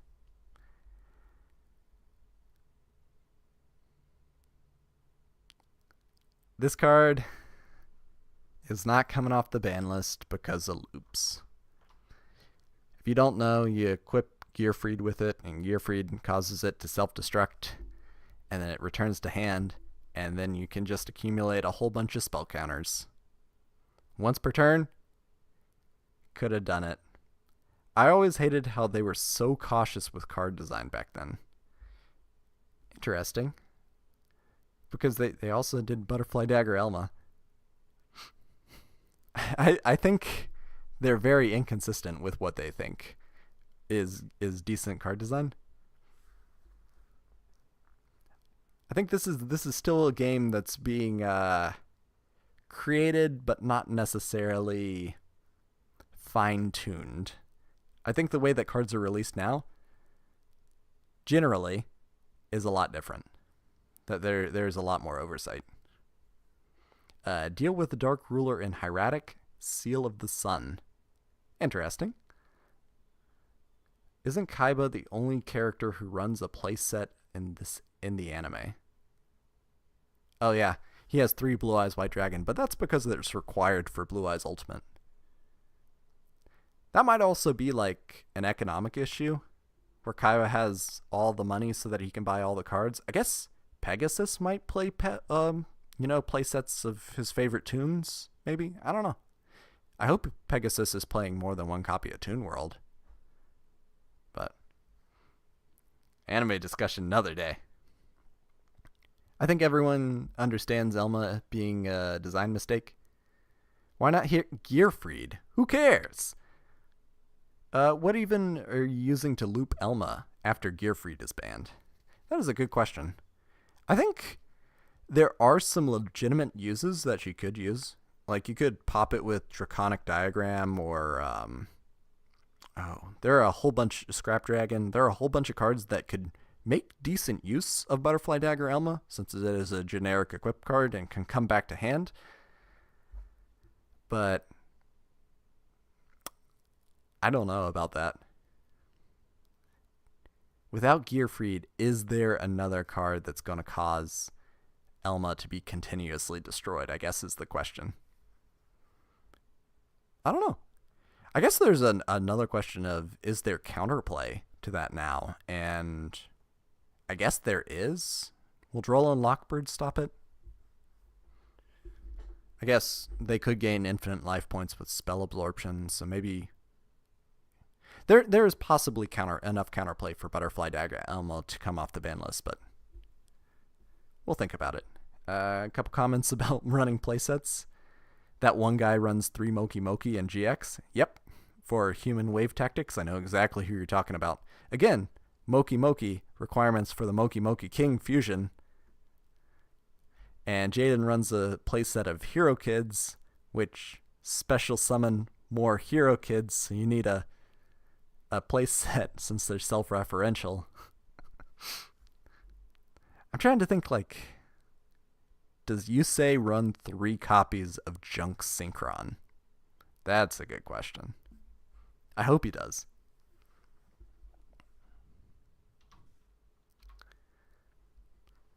Next up, Shooting Starbow Seal. The equipped monster loses 1,000 attack, but can attack the opponent directly. Are there ways to abuse this? I mean, there might be a ways to abuse this. There are a lot of cards that trigger on attacking directly. I guess Chick the Yellow is a good example. I guess you could put it on like Don Zalug or Mass Sorcerer. Cycle cards. Take cards out of your opponent's hand. It's not bad. I don't think that there's a degenerate combo that comes with Shooting Starbow Seal. Flavor's cool. That you're trading your physical strength for a ranged weapon. I think that's pretty cool.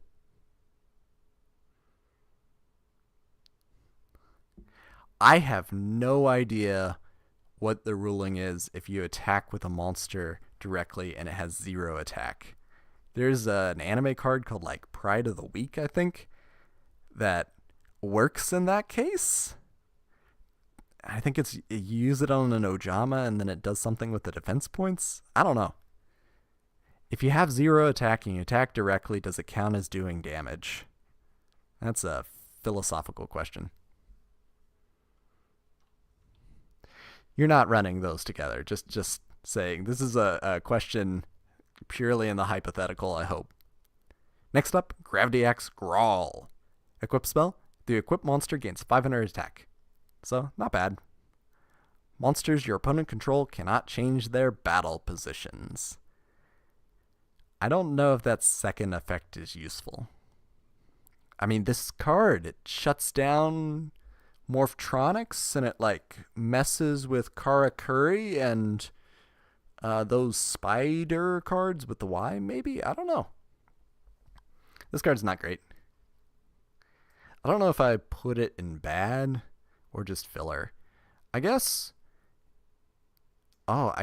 if you're running Seal and you're running Grawl, then you literally need to run these cards in Archetype. So I guess they have to be acceptable in Archetype. You can counter Clown Control. Yeah, that's an option too. I think this card, I don't know. I could see it having niche utility, but not being worth running.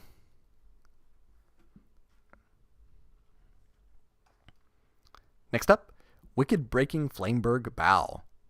Send 1 card from your hand to the graveyard. Then target 1 monster on the field. Equip this card to that target. It gains 500 attack. Negate the effects of an opponent's monster destroyed by battle with the equipped monster. I guess this card was too strong without the discard cost. But it does pretty much what Bow does. And like Bow's effect is not bad.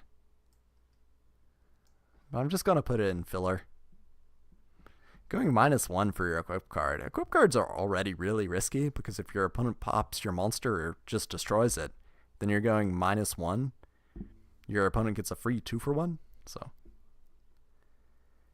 you can use the trap to swap all your opponents to defense, then equip the axe as a great 2-card combo. I'm guessing Earthquake does that.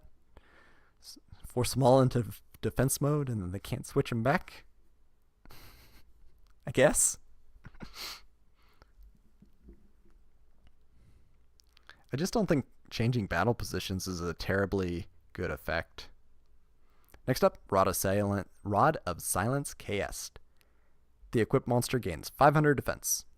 Negate other spell effects that target the equipped monster, and if you do, destroy that spell card.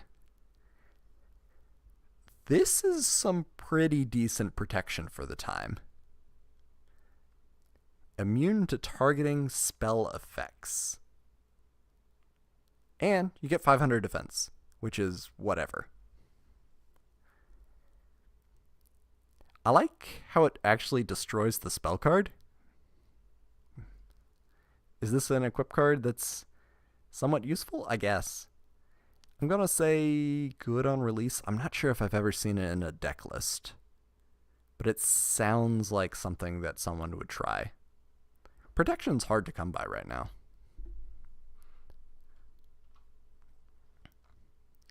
Next up, Twin Swords of Flashing Light, Trice. Send one card from your hand to the graveyard. Why? Equip this card to a monster. It loses 500 attack. Why? But it can make a second attack during each battle phase. Why does this card make you -1 too? Whereas Trice, it's in very bad. This is very bad. There are much better ways to gain multiple attacks. I think double attack in general does pretty much the same thing, but doesn't drain 500 attack. So, there are better options. Next up, Precious Cards from Beyond. This card's very special because it's the inspiration for the channel logo. Continue a spell. When you successfully tribute summon or set a monster that requires 2 or more tributes, draw 2 cards from your deck. This is not once per turn, but your sort of limiting reagent is the normal summon in that case. Drawing 2 cards is really strong, but you gotta, that required 2 or more tributes.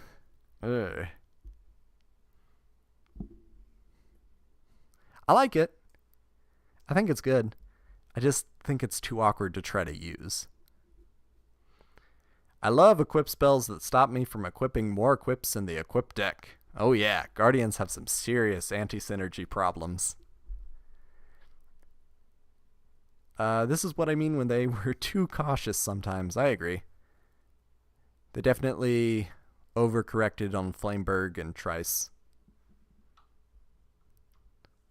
For some reason, this isn't the next card.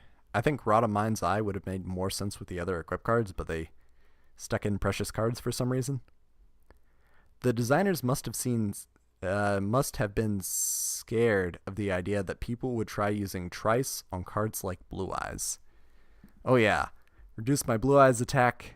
I think your double attack monsters like, what is a good one? Flame Cerebus would be a much more legitimate option. And you could just equip it with a normal equip spell like Axe of Despair.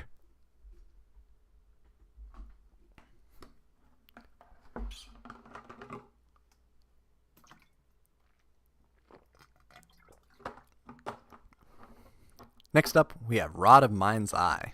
Equip spell. When a monster equipped with this card inflicts battle damage to the opponent, that damage becomes 1,000 points. So, hypothetically, you could put your Shooting Starbow's seal on your Chick the Yellow, and then equip it with Rod of the Mind's Eye, and then it would do actual damage, even though it has 0 attack. The use case that I've seen this card is when you have direct attack monsters, like a Servant of Catabolism or Legul. Where are some of the other ones? Rainbow Flower, Jinzo number 7. A few different options right there. And you equip it to this, and then you can attack for a little bit more damage. But most of your equip cards are going to make you do more damage anyway. Like, just put Axe of Despair on your Rainbow Flower, and then you're dealing 450 points more damage. I don't see the use case for this card. In fact, it nerfs your monsters a lot. I guess you could be attacking over and you have 300 more attack and then it rounds it to 1,000 damage, but I just don't see it. Maybe we're looking at it backwards. Maybe you put this card on your opponent's monsters and then they can do less damage to your life points, but that's just not a good use of the card. You could just use Paralyzing Potion and get more value out of it that way.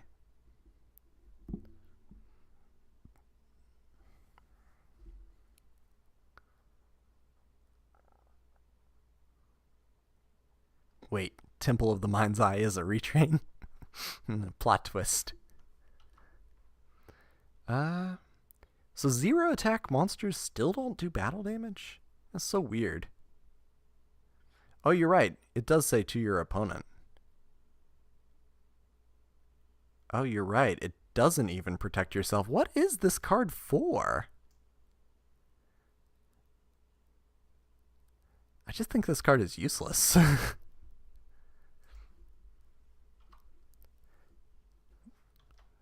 Went too far. Next up, Fairy of the Spring, normal spell. Target one equip card in your graveyard. Add that target to your hand. That equipped spell card cannot be activated this turn. I don't quite understand why it has that restriction, but the card's pretty good. I mean, it's limited by how good your equip card pool is, but get back Premature Burial. That's really good. Maybe some other cards, Symbol of Heritage maybe? Or it's just slow. That's the problem, is it's slow. So you can't really use it for combos. It's good card selection.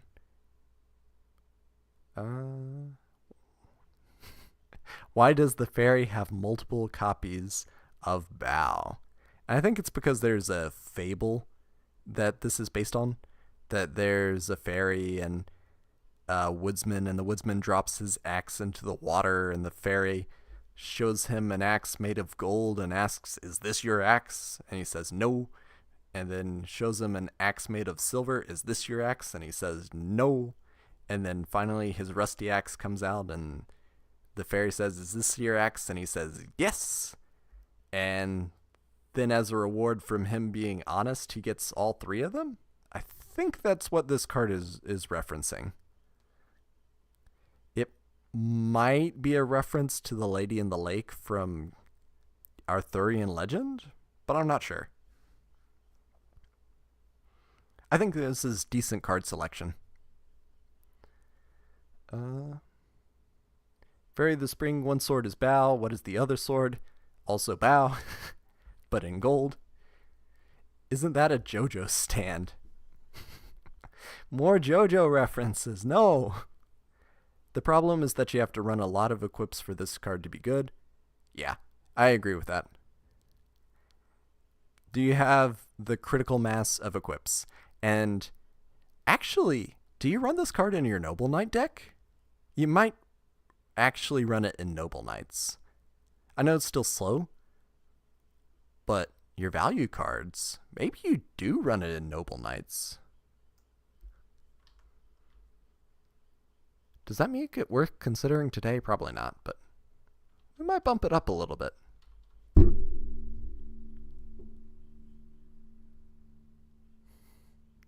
It's the Silent Hill 3 New Game Plus puzzle.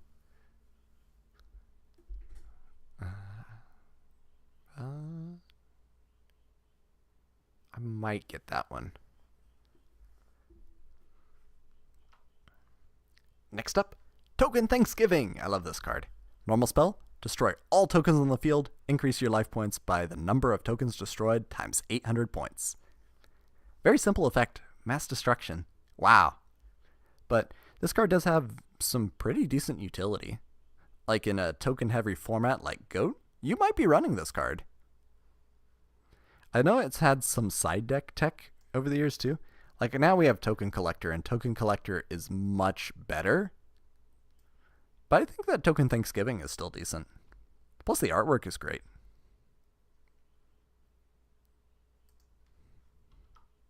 Next up we have Morale Boost. Yet another Wicked Breaking Flameburge. Continuous spell. Each time a player equips an equipped spell, that player's life points increase by 1,000 points. Okay. If that's all that the card did, it'd be like a double spell absorption. But it's got more text.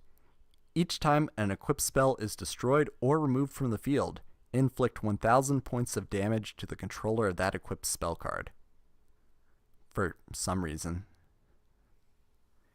I wonder if there's a way to redirect damage to your opponent where you could morale boost with Butterfly Dagger Elma and loop it that way? There might be. Morale boost, Flimp swap. Yeah. Morale boost plus Flint swap combo. Keep getting life points off of it. Maybe. Man, Bow really gets around. Yeah, everyone's using that card. It must be good. Also, this is Warrior Digrapher. I love him. He's got that weird helmet. It reminds me of the Berserk helmets that Guts wears in before the Golden Age, I think. Or maybe it's a wrestling mask. I don't know. Warrior Digraphers always looked weird to me. Next up, non-spellcasting area. Continue a spell. All face-up monsters, except for effect monsters, are unaffected by other spell effects.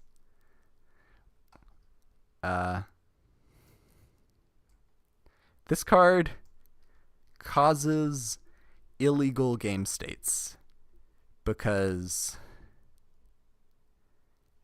it can cause some problems. I think the card is just bad.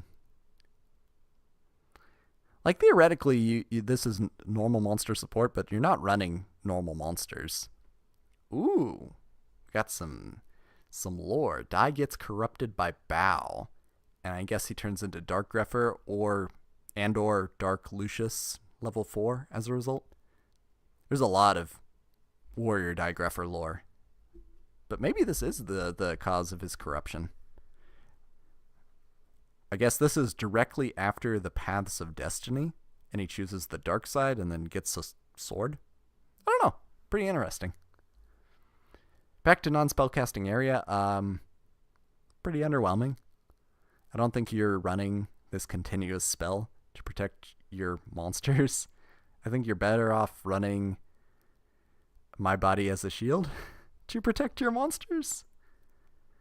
Because that card's more generic. I know it costs life points, but it's also a quick play spell. And there are other ways. You could have a Spell Shield type 8 is decent, or even a Magic Jammer to stop your opponent's spell cards, or Spell Canceller. There are other options, and I think that this card is just underwhelming.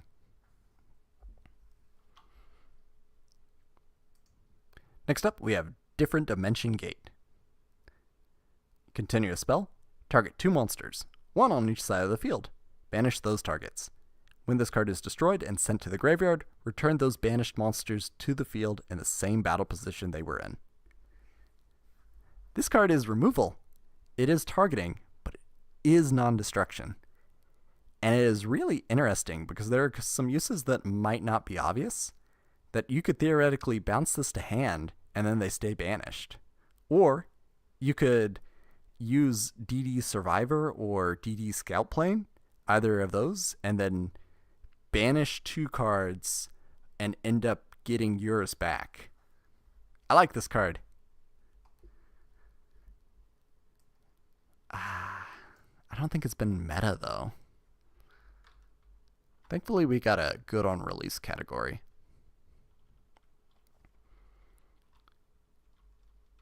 What spell effect are the Goblin Squad trying to do here? I guess they're getting sucked into a dark hole? In non-spellcasting area. I don't know. That's a good question. Flips, unions, and tunes didn't have the effect ability written on them, so the wording is a bit confusing. Oh, yeah. That is a lot confusing. I guess that's hindsight 2020 on non-spellcasting area. Banishing light in a different game. Don't get that one.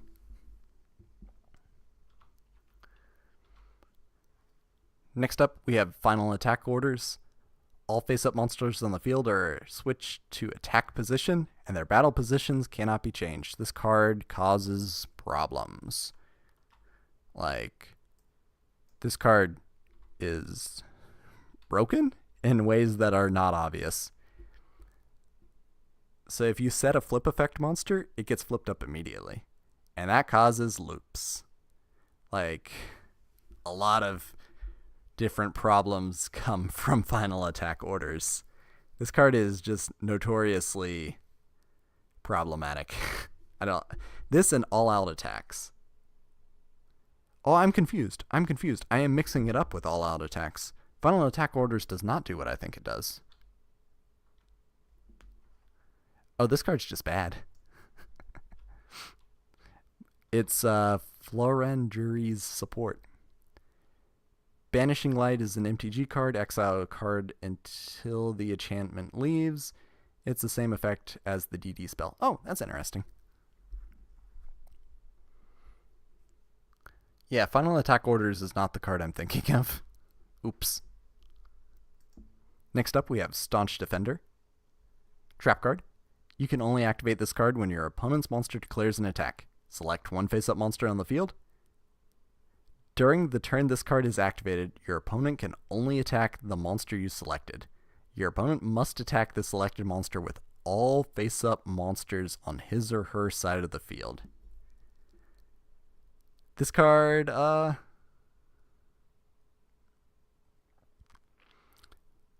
is interesting. It's like a super taunt, where you make one target get all the attacks. It's sort of like Ring of Magnetism. The question is that ever useful? Lore! Amazing! Look at Marauding Captain stepping up to the Despair from the Dark, and I guess he's wielding 2 swords. I wonder what those are. Final Attack Orders was used in a Morphing Jar number 2, where you use Needle Bugs, you think? I think it might have been all-out attacks, not Final Attack Orders. Because it only works on face-ups. I might be confused. Staunch Defender is just okay.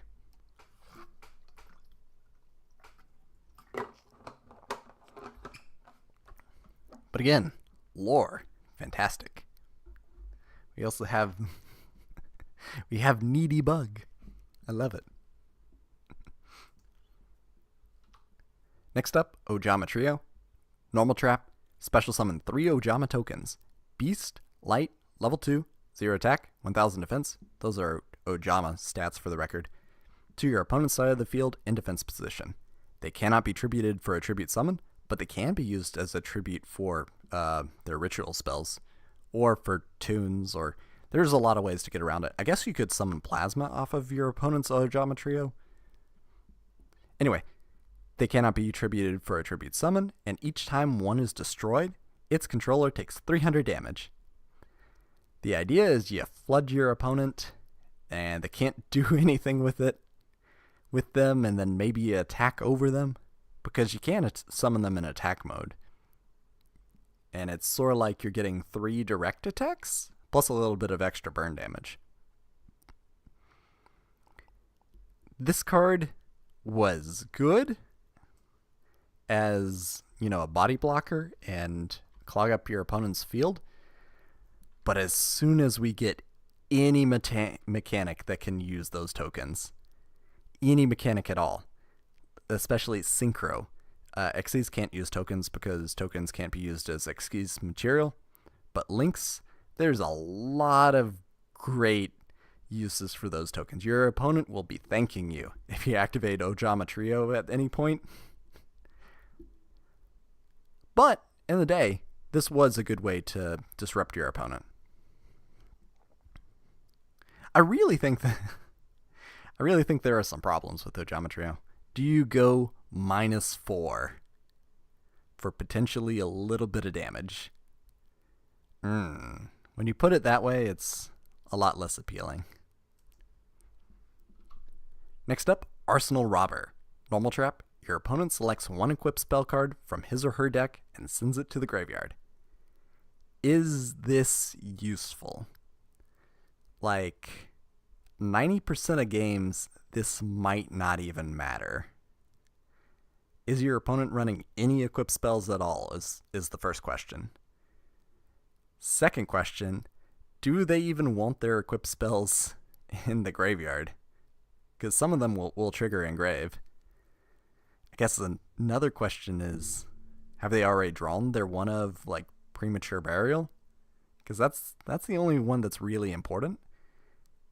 And is it worth using a card to deny your opponent that? I made Arsenal Robber up. This is not a real card. This is a real card. I didn't make this card up. I think this set being so focused on equip spells means that they have to have some more anti-equip spell tech. In fact, there's even more anti-equip spell tech coming up. I think the card's interesting, but either bad or very bad.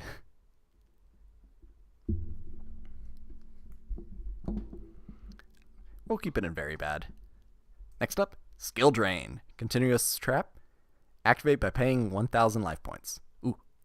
Negate the effects of all face-up monsters while they are face-up on the field, but their effects can still be activated. There are a lot of ways that you can get around Skill Drain. Like, any monster that tributes itself, then the effect would trigger in the graveyard. That's one option. You can activate the effect and then flip it face down, and the effect might still trigger. It depends on the card. You could activate the effect, bounce it to hand. There's a lot of ways that you can actually use Skill Drain, but this card's just great. Skill Drain is definitely worth considering today. Side deck, but shutting off effect monsters is just the name of the game. This is a floodgate that will just stop your opponent from playing. In a lot of decks. Not all the decks. Skill Drain's so good that there's Mind Drain and Soul Drain and a whole bunch of other spin-off cards. Also, just want to point out, the tier list has the OCG arts. I don't know why they took away Dark Ruler Hadez's horns and gave him orbs, but you see it in that one, and you see it with the Deal with Dark Ruler.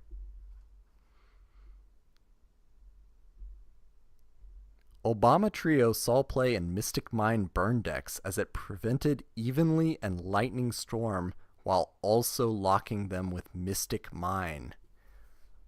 Whoa. Whoa. That is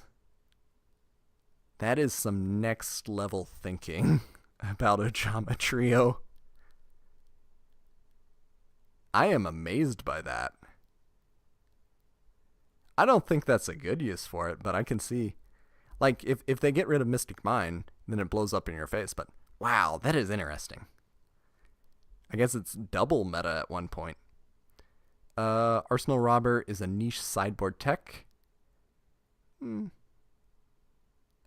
quite. This kid's a summoning demons. I'm a scared mother. I can agree. There are still some aftershocks from the Satanic Panic, and I want to make a video about it sometime, but we are living in really weird times where Ghost is literally satanic and in movie theaters right now. Like, just crazy popular for some reason. But oh no, Dark Ruler Hadez has horns. Next up we have Really Eternal Rest. Destroy all monsters equipped with equip spells. For the record, there's a spell version of this card called Eternal Rest. Does the exact same thing. Really good. Really, really good. This is just mass removal against certain decks. It's got niche play. I think Noble Knights is the only deck.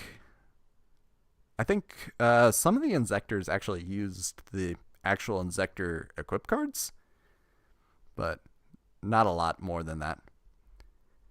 No matter how much you play around Skill Drain, looking at it still makes me angry to the point of exhaustion. Oh yeah, and look, it's Bow again. Actually, I think it's all the Guardian weapons. You got, I see Rada, Silence, Chaos. I see the Starbow. I see Elma. Yeah, I guess it's all the armaments. Very cool. I gotta say, the card art, set design, beautiful. Next up, we have another Kaiba card, Kaiser Glider, light attribute, level 6, dark, dragon, effect. This card cannot be destroyed by battle with a monster that has the same attack. That is incredibly niche. When this card is destroyed and sent to the graveyard, target one monster on the field. Return that target to the hand. 2400 attack, 2200 defense. I think this card is just outclassed. Theoretically, those are two positive effects on a slightly weaker than Summon Skull. But I think they're just underwhelming. The gang's all here. They are so scared that the Sacred Guardians are going to be meta that they have to have more anti-equip tech in this set. Love it. Next up, Interdimensional Matter Transporter. Target one face-up monster you control, banish that target until the end phase. Why? You want to go -1? You can.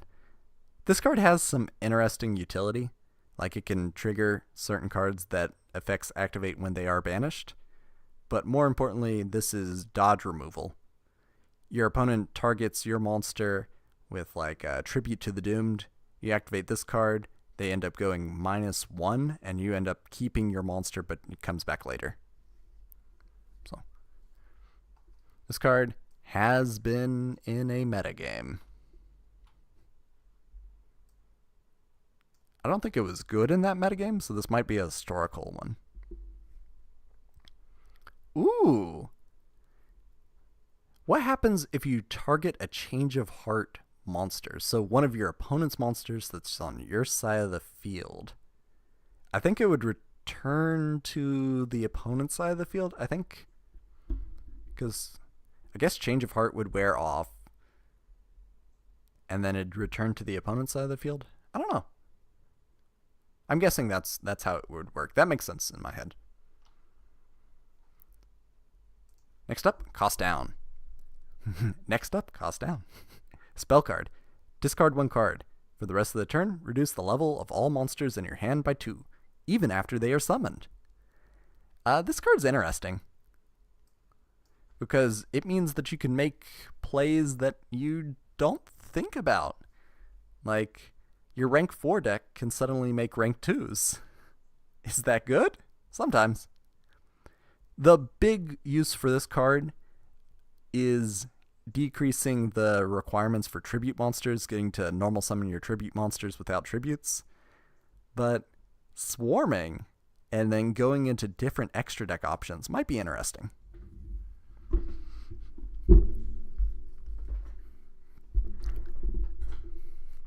I know there was some experimentation with the card when it came out, but I'm not a fan.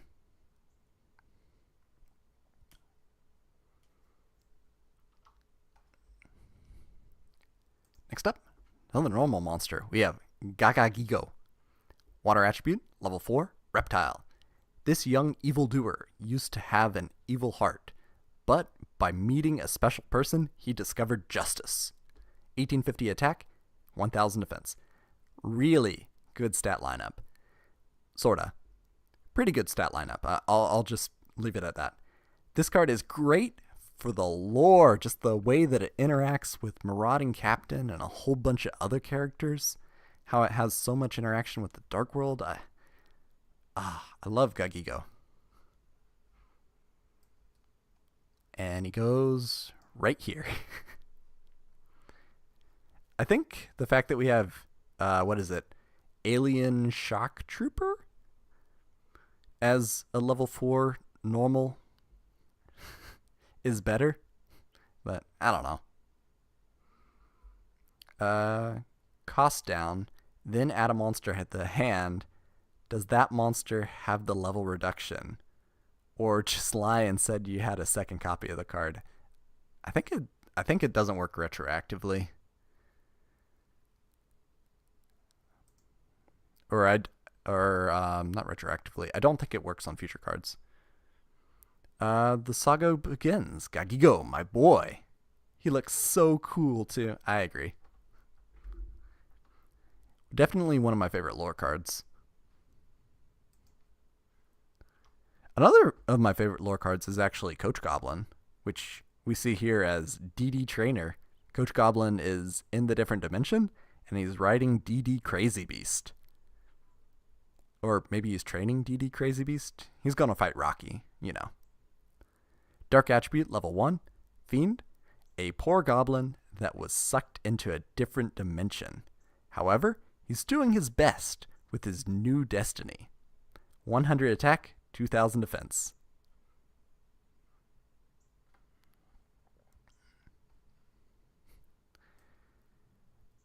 I think we're just going to keep it in Outclassed. A lot of the normal monsters are ending up there. The stat lineup's good. The type is good. The level is good. But water means that you can use Gagigo in Phantasm Spiral and Sea Stealth Attack. I do like that application. That is a good application. Is that a DD Crazy Taxi? Is there a new DD Crazy Beast card that I don't know about?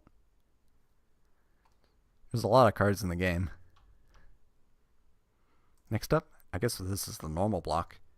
Ojama Green. Light attribute, level 2, Beast. He's one of the Ojama trio. It's said that he butts in by any means necessary. It's also said that when the three are together, something happens.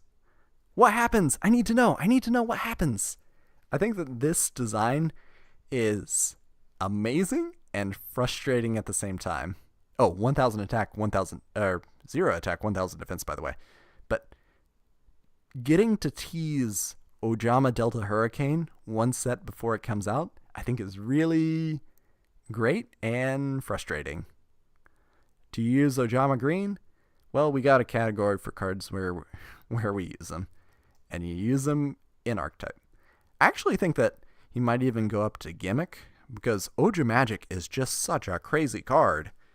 You get Oja Magic, and then you go +2, and you get Ojama Red, or Ojama Black, Yellow, and Green. You don't get Red. But I can see it rising to Gimmick. Or maybe.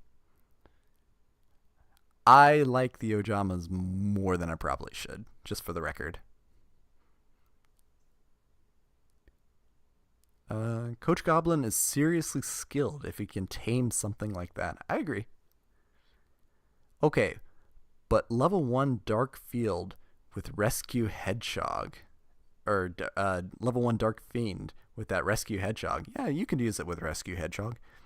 What are you thinking? Like Stygian Security plus Coach Goblin or DD Trainer, Stygian Security plus DD Trainer, and then you pull out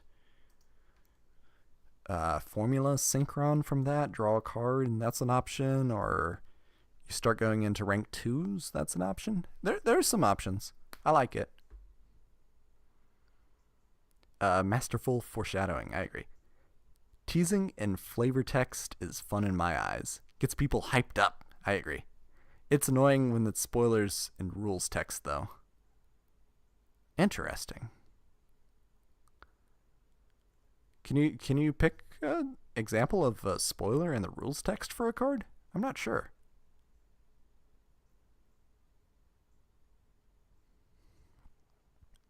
Anyway, Ojama Trio, or Ojama Green, I'm gonna say it's in Gimmick for now.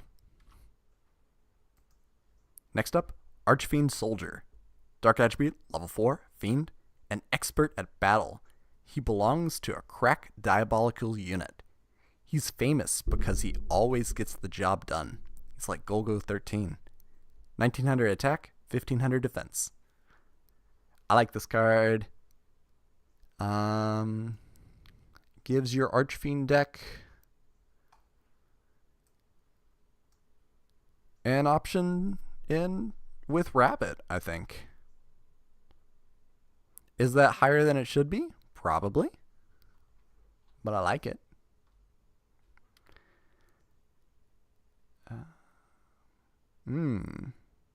Okay.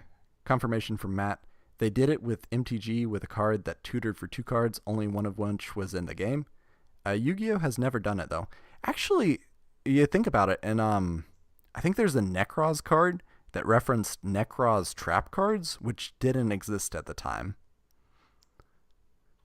But maybe it was just covering bases for future design. Yeah, Soldier, the classic 1900 beat stick.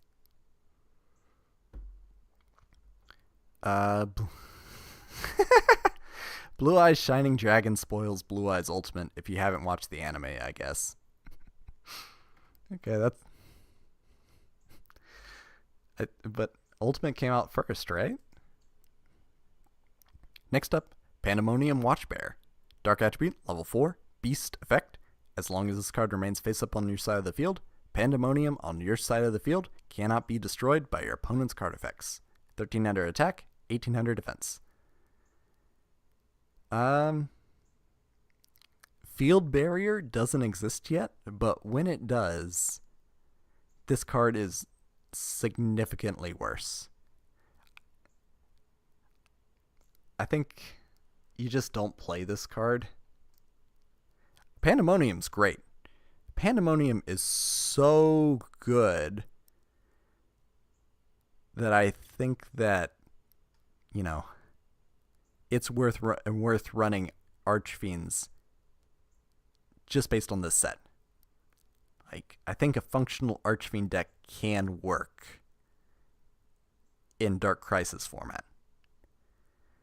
I don't think you're running Watchbear. It's not even a Fiend. Like, I understand Watchbear being a beast. That makes sense, but I don't know. You could not legally summon the movie promo Shining Dragon because it came to the TCG years before a legal Blue Eyes Ultimate Fusion card. Wow. That is crazy. You just couldn't summon the thing. Comment from Mr. Metal. He's Sharvara? He's Sharvara, but chunky. I wish Archfiends were good. They were my first archetype I ever had. It depends on which Archfiends you're talking about. The chessboard ones, I think, have a tiny bit of potential. But a lot of later Archfiend decks were meta or meta adjacent. So these particular Archfiends, I think, struggle. Next up, Sasuke Samurai number 2. Wind attribute, level 1. Warrior, effect. Once per turn, during your main phase, you can pay 800 life points. If you do this, that is really weird text. If you do, until the end phase, spell and trap cards cannot be activated. I think this card is secretly really good. I think this card is basically a cold wave on a level 1.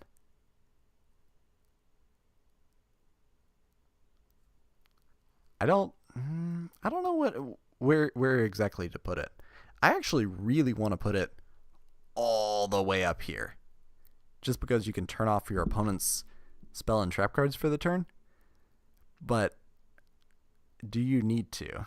Because the main problem of your opponent interacting with your cards, I guess you're going second, and you're afraid that your opponent's going to activate cards against you. But then your main concern should be hand traps at this point. Yeah, the Sasuke Samurais come from Goemon.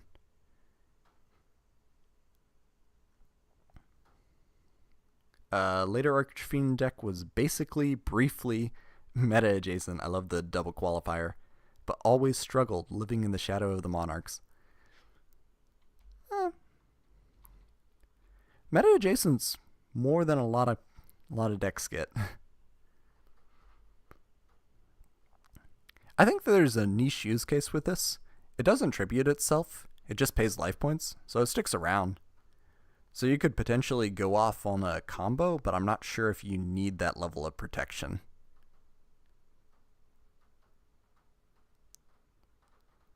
This effect implies that you can use ignition effects outside of the main phase. Oh, that is some awkward card text. I agree with that. Okay, next up, Dark Scorpion, Gorg the Strong. Dark attribute, level 5, Warrior, effect.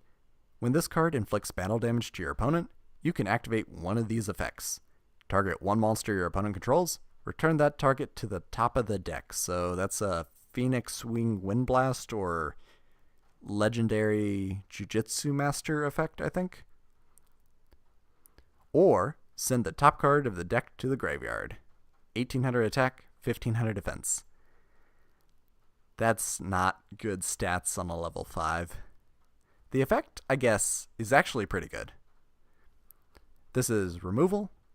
It is targeting, but it is non-destruction, so that's good. And it sets them back a turn, especially if you get a high-level monster back into their deck. In the context of 2003, is this card good?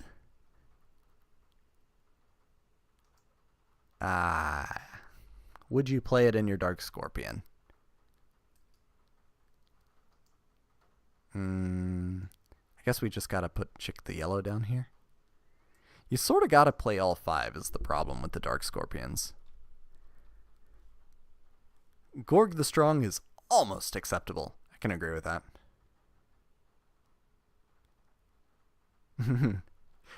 Final attack orders, Ojama Trio, Gorg, question mark, question mark, question mark, Prophet. That sounds about right.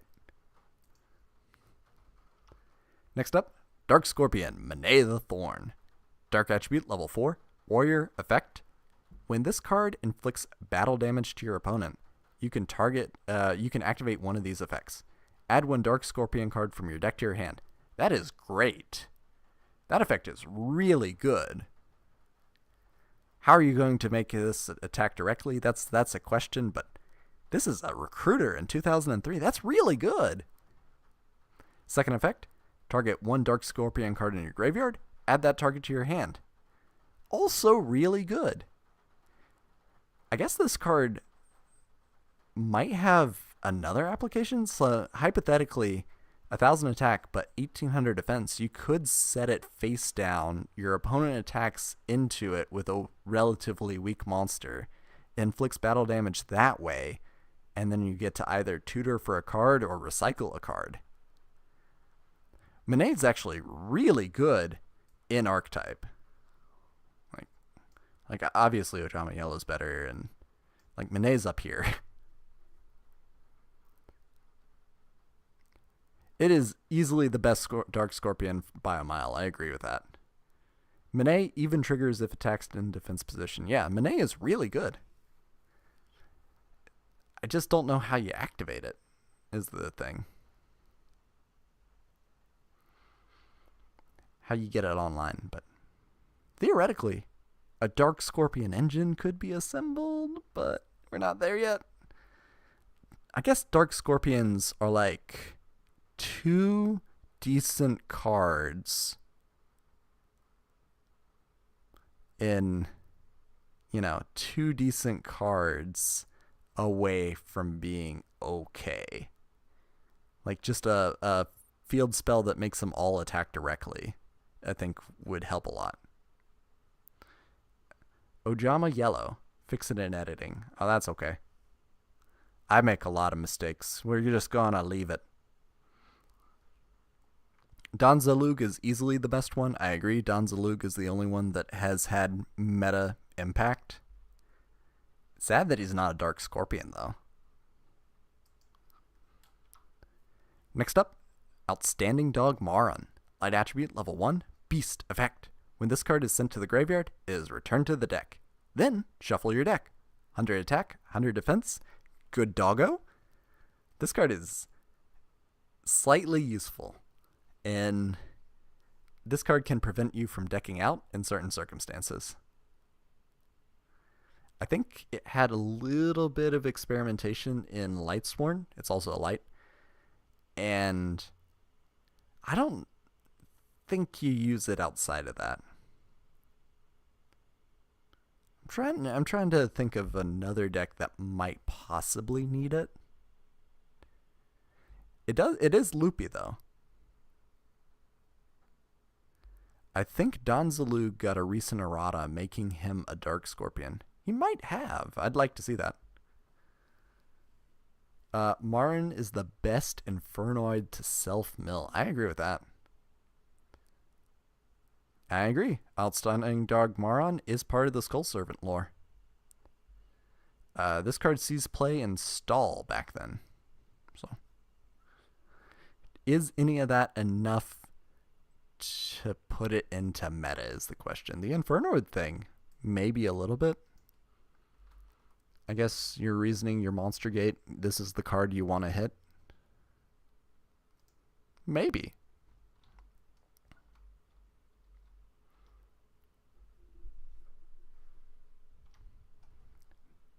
Next up, Great Maju Garzette. This is the great one, and it is substantially better. Dark Attribute, level 6, Fiend effect. The attack of this card becomes twice the original attack of one monster that you tributed for the tribute summon of this card. That is odd. I guess they're thinking that hypothetically this monster could become like level 7 in hand, reverse cost down or something, and then you'd have to tribute multiple monsters, and then you'd have to designate which one gets the attack buff. That is, I don't know. I think this is almost completely unnecessary future-proofing, but it's interesting. Is the card good, though? And the answer is, yeah. This is great for time. This is get over anything.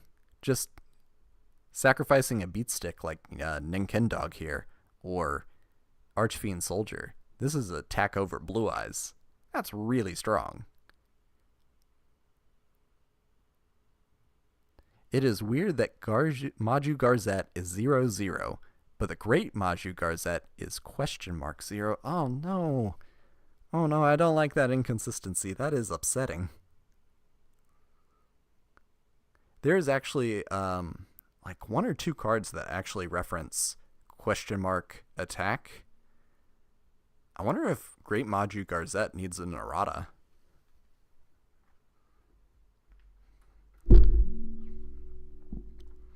It probably doesn't matter though. Next up, Iron Blacksmith Kotetsu. Fire Attribute, level 2. Beast Warrior, flip effect monster. Flip. Add 1 equip spell from your deck to your hand. 500 attack, 500 defense. This card is good. It's just a good tutor. There might be some application that I'm not thinking about. Fire Beast Warrior might come up in something. Did Final Attack Orders see play in Skill Drain Beatdown back then? That's a good question. Maybe. We might have to put it into Good on Release then. I see the utility of Final Attack Orders. Just let your opponent attack and give your monsters pseudo trample.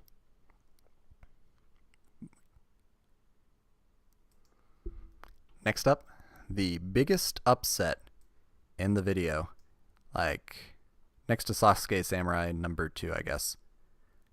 I think Goblin of Greed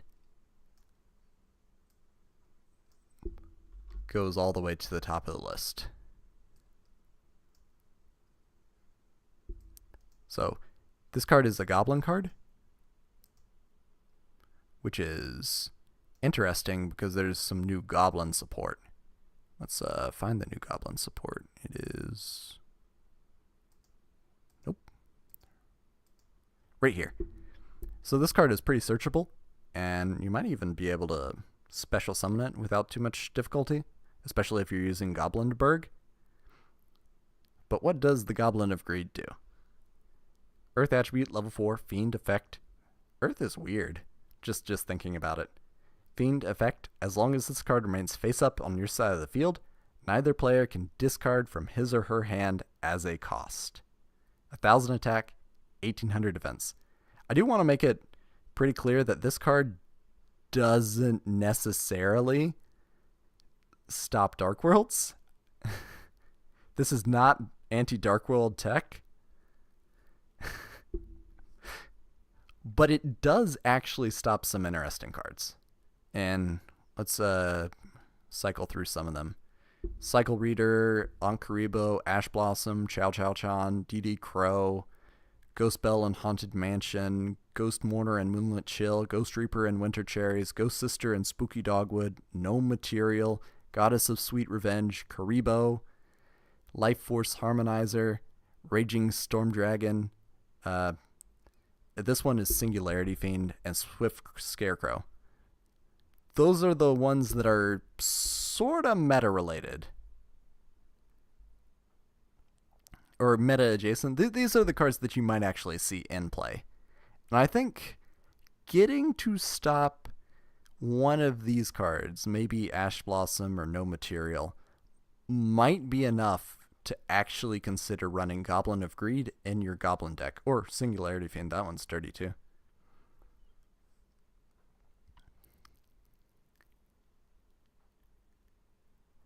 I don't know. I think it's interesting and unique enough to get worth considering. That doesn't mean meta, that doesn't mean put in your deck right now, go out and buy 3 copies of Goblin of Greed. But I think it's worth thinking about at least. You have attack orders, so Goblin Attack Force and Giant and Orc don't have to go in defense and skill drain and beat down. Oh, so that would be skill drain number 4, 5, and 6. Interesting. Yeah, I had all the... I went through all the hand traps to figure out which ones it actually stopped. So, that is the wrong one. No, where are you? Uh-oh.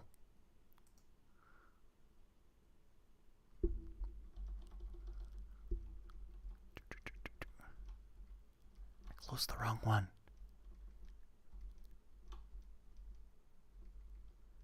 Spoilers. Okay, back to Goblin of Greed.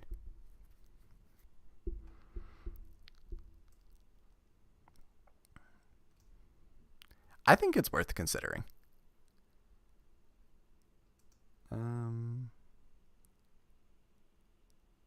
There's more 1,000, 1,800 stats than I would have thought of. I agree. Someone else who agrees that Goblin of Greed is the greatest creature to ever live. I don't know about that. In terms of lore, yeah, I can see it being one of the greatest lore cards. Dark World hates cost. Yeah, I agree with that. Normal Goblin of Greed. Normal Summon Goblin of Greed. Then I'll search. Ash, you? No, you can't. There is, one of the new Goblin Biker cards is a search for Goblin of Greed and other Goblin cards. So it's pretty useful. And I think you can special summon it out of the deck with the one I showed, but there might be some other requirements. It's in Japanese, so I can't read it out loud right now. He's a fascinating idea. I can see if my Goblin deck can make good use of him. I think Hidden Gem, maybe.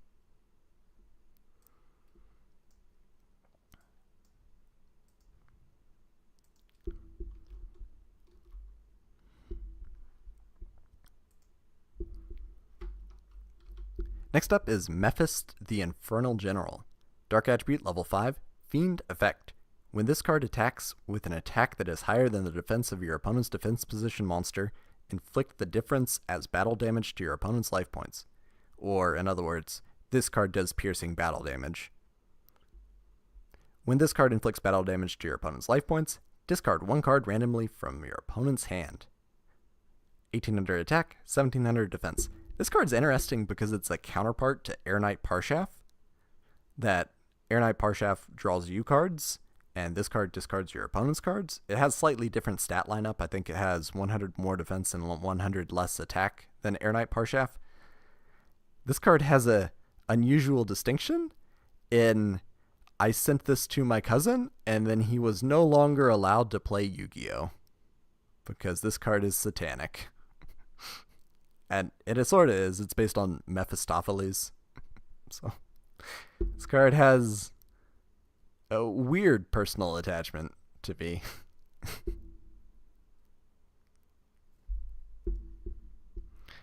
I think it's interesting, though, that having a dark counterpart to Air Knight Parshaf before Dar Knight Parshaf came out. So We have from Matt is a mage. All my homies hate Spirit Reaper, so we play Spirit Reaper to beat Spirit Reaper. Excellent. Yeah, this card's decent. If you're running Aeronautic Power Chef, I don't think it's as good because I think drawing cards is better than discarding your opponent's cards because your opponent might not have any cards in hand. And this is discard by effect, so this card triggers Dark Worlds, so that's not good. Interesting. They let the Horse of Mephist keep its horns for some reason.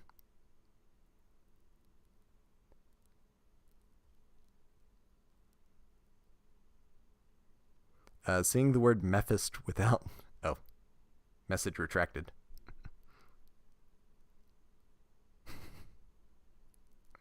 That's fine. I think it's good on release, is where I'm going to put it. Trigger Disappear in the Darkness 2. Next up, finally on to some Archfiends. Vilepalm Archfiend. Earth Attribute, level 2. Fiend, effect.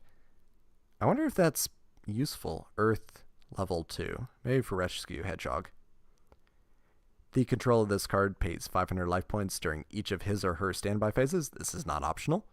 When this card is specifically designated as a target of an effect of an opponent of a card controlled by your opponent, when resolving the effect, roll a 6-sided die. If the result is 3, negate the effect and destroy the opponent's card. So 1 in 6 chance of being immune to targeting and destroy the targeting card.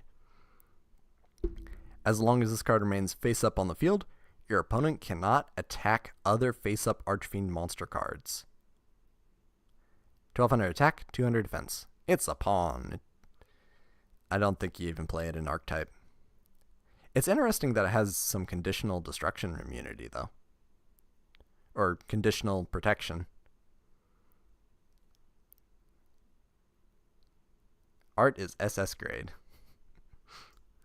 I think the art is... Actually, when you look at it, compare it to Shadow Knight, they have the same hand and sword combo? I don't know. Next up, Shadow Knight Archfiend. I think this might be one of the extremely rare Wind Fiends. Level 4. Fiend effect. The controller of this card pays 900 life points during each of his or her standby phases. This is not optional.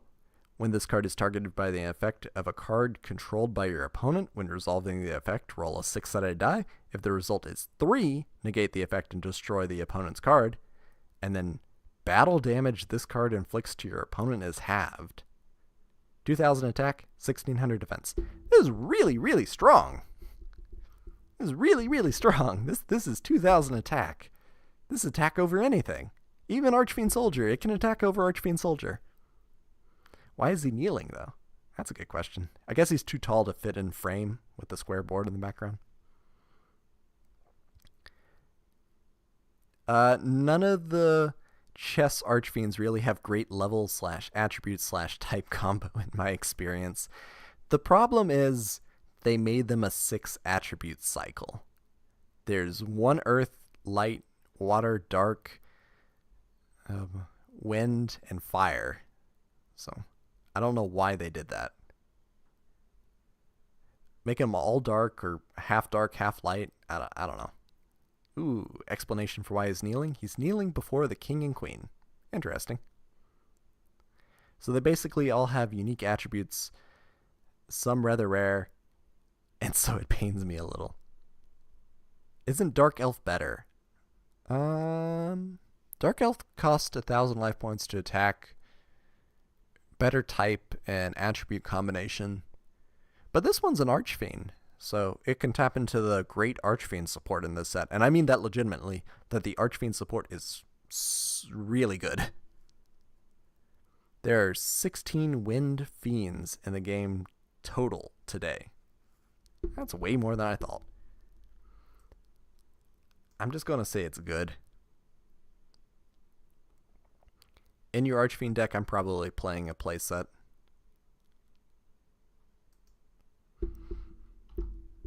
Next up, we have Dark Bishop Archfiend, Water, level 3, Fiend effect.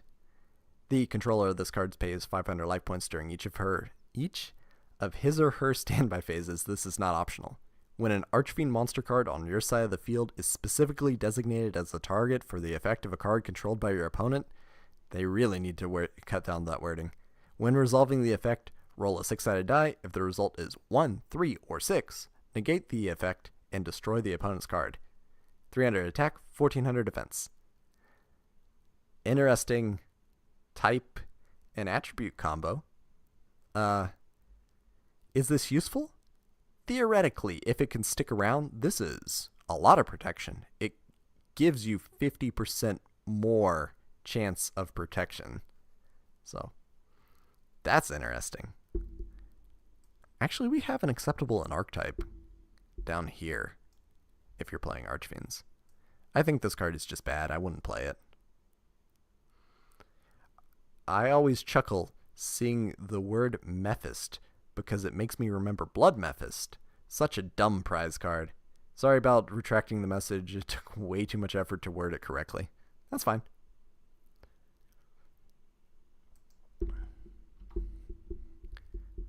Next up, Desric Archfiend. Light attribute, level 3, Fiend, effect. Here we go again. The controller of this card pays 500 life points during each of his or her standby phases. This is not optional. When this card is targeted by the effect of a card controlled by your opponent, when resolving the effect, roll a 6-sided die. If the result is 3, negate the effect and destroy the opponent's card. Then, the very interesting part of it. When a Terror King Archfiend on your side of the field is destroyed and sent to the graveyard, you can send this card from your hand to graveyard to special summon the Terror King Archfiend. 1100 attack, 1800 defense. This is a hand trap. A really awkward one because it only cares about, Terror King Archfiend. I guess it's a chess reference between the rook and the king castling, maybe. I don't get it. But this is interesting. I like it way more than I should. Because this is a light, discards itself, synergizes with the dark and the attribute. Some of the gears are turning. Maybe some Chaos Archfiends could work. It's also level 3, so if your Terror King got destroyed by a card effect, Pandemonium would search out the Desric Archfiend, and then you could bring back your Terror King? It's a win effect, though. So, no, that doesn't work because it's a win effect. But anyway, I think it's worth playing it around, and we're gonna put it next to the Shadow Knight. Next up, Awkward Infernal Queen Archfiend. Fire, level 4, Fiend, effect. The controller of this card pays 500 life points during each of his or her standby phases. This is not optional. When this card is targeted for the effect of a card controlled by your opponent, when resolving the effect, roll a 6-sided die. If this card if the result is 2 or 5, negate the effect and destroy the opponent's card. So specifically with the bishop, you got a 5 out of 6 chance of keeping your card. That's pretty good. As long as this card remains on the field during each standby phase, increase the attack of one Archfiend card by 1,000 points until the end phase. 900 attack, 1,500 defense. This standby phase effect, it just takes too long and does too little, and the queen's supposed to be a very powerful card, and queen, most powerful piece on the chessboard, but this is just underwhelming. Artwork is great, though. Finally, we have the Terror King Archfiend. Dark attribute, level 4. This card cannot be normal summoned or flip summoned unless you have an Archfiend monster card on your side of the field. That's a little hard. The controller of this card pays 800 life points during each of his or her standby phases. This is not optional. When this card is targeted by the effect of a card controlled by your opponent, when resolving the effect, roll a 6-sided die. If the result is 2 or 5, negate the effect and destroy the opponent's card. The effects of an effect monster that this card destroyed as a result of battle are negated. 2,000 attack, 1,500 defense. Note, this one doesn't have restriction on its battle damage. It could attack directly for 2,000 points. So, that's good at least. I like this card way more than I should.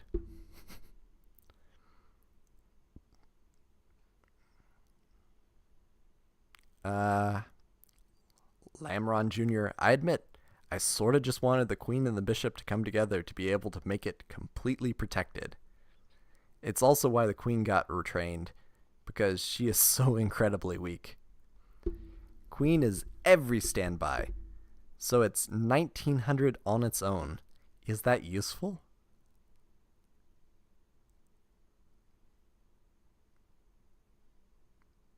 Oh, I get what you're saying. Because the queen triggers on the opponent's standby phase, that means during the opponent's turn she has 1,900 attack. Okay. That does make her a little better.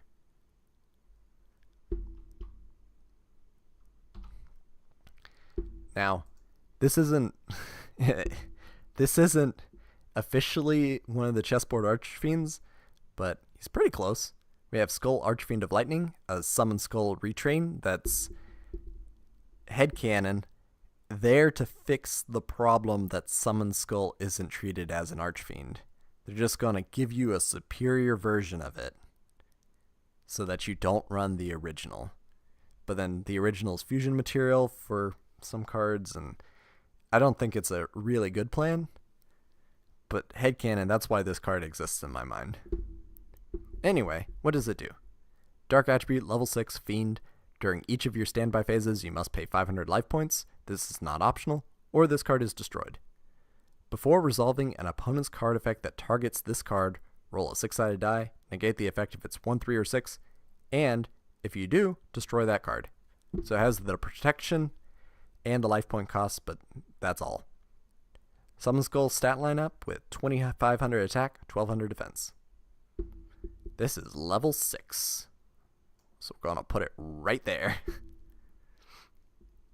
I think it goes in your Archfiend deck. The main reason I say that is because you want to have a level 6, a level 5, a level 4, and maybe a level 3, because you want to be able to hit all of them off of the Pandemonium. I'd say for level 5, you're probably going with Lesser Fiend. Next up, Metallizing Parasite Lunatite. Water attribute. Level 7. How do you get this out? Aqua Union. Once per turn during your main phase, if you control this monster on the field, you can equip it to a face-up monster on your side of the field as an equipped spell, or change it back to a monster in face-up attack position.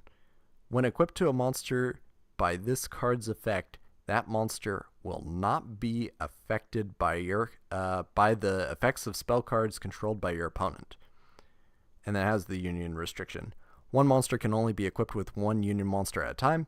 If the monster that this card is equipped to is destroyed in battle, this card is destroyed instead. So it has the substitution effect too. 1,000 in attack, 500 defense. I guess you could Mother Grizzly this card out. It's really weird. It's like super high level for some reason.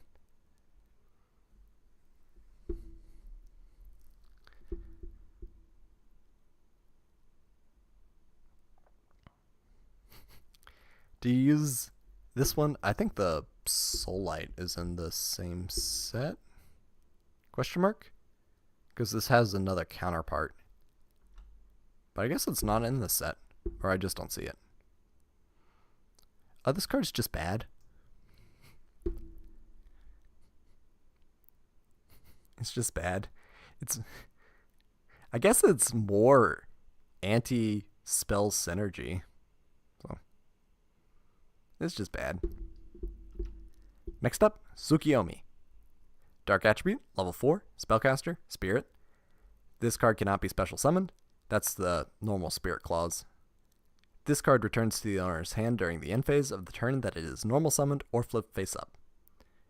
When this card is normal summoned or flipped face up, select one face up monster on the field and flip it into face down defense position. 1100 attack, 1400 defense. And it goes way up into meta at one point. There's some fun stuff that you can do with Tsukiyomi, like flip Dark Arm Dragon or Rainbow Dragon into defense position and attack over it. The problem with Tsukiyomi is the Time Seal loop, where Time Seal gets recycled by Mask of Darkness. Tsukiyomi resets the Mask of Darkness. You activate Time Seal again, and your opponent can't draw cards. So, I'm not insulting the archetypes. I'm not insulting the Archfiend archetype. I actually like it. I actually think it's viable in this format.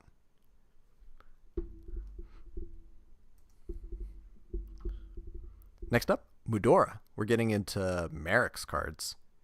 Earth Attribute, level 4, Fairy, effect. This card gains 200 attack for each fairy type in your graveyard. 1500 attack, 1800 defense. So with just 2 fairies, that's not a bad stat lineup. With 3 fairies, that's a little strong. Merrick, for some reason, has Earth Fairies.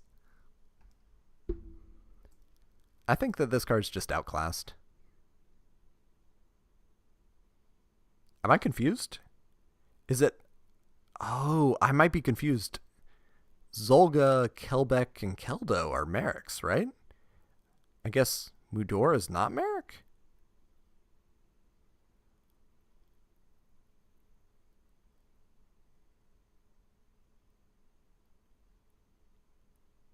I might be confused.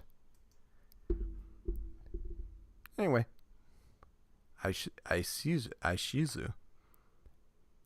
I think I am confused. Didn't Merrick tribute Zolga for the Winged Dragon of Ra? Am I confused? Man, I guess it's been too long. Next up, Keldo. Earth Attribute, level 4, Fairy. When this card is destroyed and sent to the graveyard as a result of battle, select 2 cards from your opponent's graveyard, add them to your opponent's deck, and the deck is then shuffled. Theoretically, this is Transmigration Prophecy, but it is so unreliable.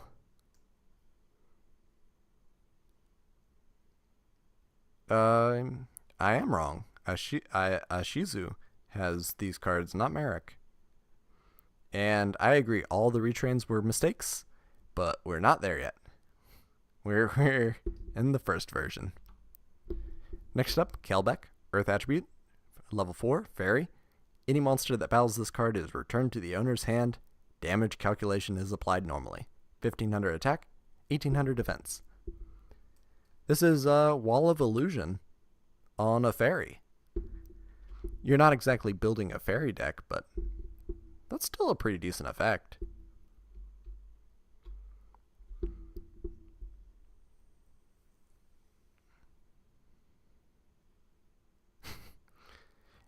It's funny seeing deck lists where they just write out the original names, and then as a result, the judge forces them to play the original cards. Because that's what they wrote. They didn't write the full name. That is funny. Next up, Zolga. Earth Attribute, level 4, Fairy. When a monster is tribute summoned by tributing this card, the owner of this card gains 2,000 life points. It's underwhelming. Getting life points is okay. I can agree, this is a worse Wall of Illusion, but it's got, slightly different type advantage. Slightly different type, slightly different attribute. So it might have a niche use in another deck. Next up, Agido. Earth Attribute, level 4. These are all level 4. Fairy, effect. When this card is destroyed and sent to the graveyard as a result of battle, roll a 6-sided die. You can special summon 1 fairy-type monster from your graveyard whose level is equal to the number rolled. If the result is 6, though, you can special summon a level 6 or higher monster. 1500 attack, 1300 defense. We got Agido. Agido! I actually really like this card. I shouldn't. It's so inconsistent. But just the idea of that high roll, that you hit a 6 and then you get back like a Guardian Angel Joan, which is in the next set, but you get the point. I think it's interesting. Let's Agido!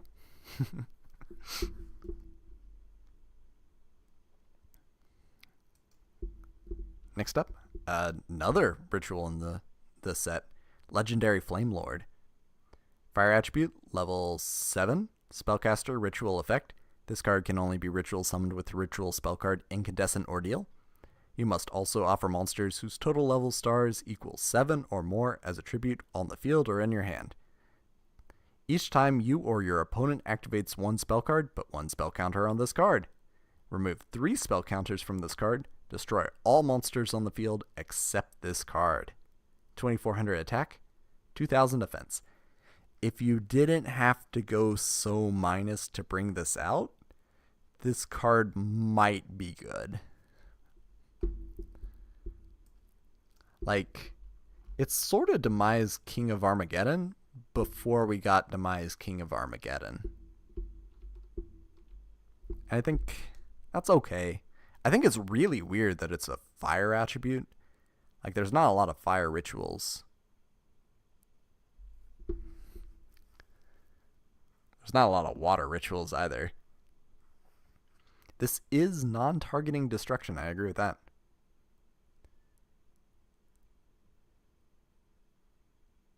Agido can be really annoying if your opponent keeps rolling a 4, since it can summon itself back. Oh, that is dirty. I don't think that's an intended mechanic, but I like it. I like that a lot. Next up, we have Dark Master Zork. You can ritual summon this card with Contract with the Dark Master. That's the updated text. Oh, I did not read the level. Dark Master Zork. Dark attribute, level 8, Fiend, ritual effect. Once per turn, you can roll a 6-sided die, then destroy all monsters on your opponent. Then destroy all monsters your opponent controls if you roll a 1 or 2. That's a really good effect. Destroy one monster your opponent controls if you roll a 3, 4, or 5. That's a decent effect. Or destroy all monsters you control if you roll a 6. That's bad. 2700 attack, 1500 defense. Contract with the Abyss is in this set. I think this ritual monster is good on release. That's as high as it gets. But that's still pretty good.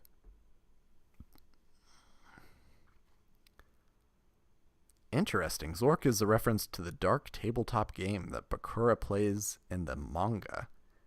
I thought it was just a reference to the text-based adventure game Zork. I mean, it might be a double-layered reference.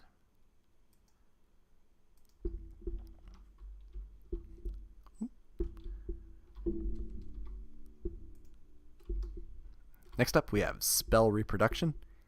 It's got the Seal of Solomon in the Japanese art. Normal spell, send 2 spell cards from your hand to the graveyard, then target 1 spell card in your graveyard. Add that target to your hand. It's just so expensive. There's a future card called Magical Stone Excavation that's just better than this card. And I think it's just not worth working for. You're just going -2 to recycle 1 spell card. It's just not worth it.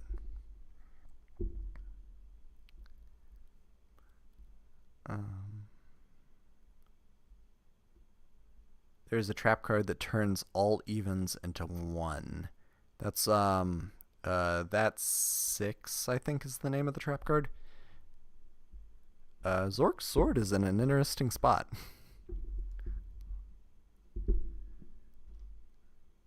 I can see that.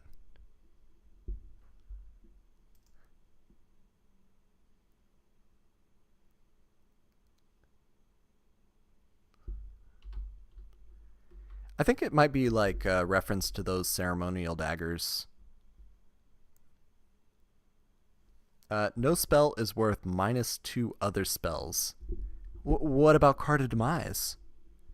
What if the goal is to empty your hand and then use Card of Demise? What about Left Arm Offering? It's not worth it. Yeah, Magical Stone Excavation is just better than Spell Reproduction. Next up, Drag Down. Or, more specifically, Drag Down into the Grave. Is that called by the grave? Well, sorta. Both players reveal their hands. Each chooses one card from the opponent's hand. Then you discard the chosen cards from both players' hands. That is such awkward wording. Then both players draw one card. This card's meta. Specifically in Dark World. Like, it might even be worth running right now. Because it is a combination of information. So you get to see what's in your opponent's hand. And then you also get to discard potentially a hand trap. I know they get to discard a card from your hand. If you're running Dark World, no problem. You can arrange that, but I think the downside's not that bad. Potentially, it's on the same level as Exchange. Hello, Rain McKnight. Yeah, we're running a little late tonight, but big set and we had some technical difficulties.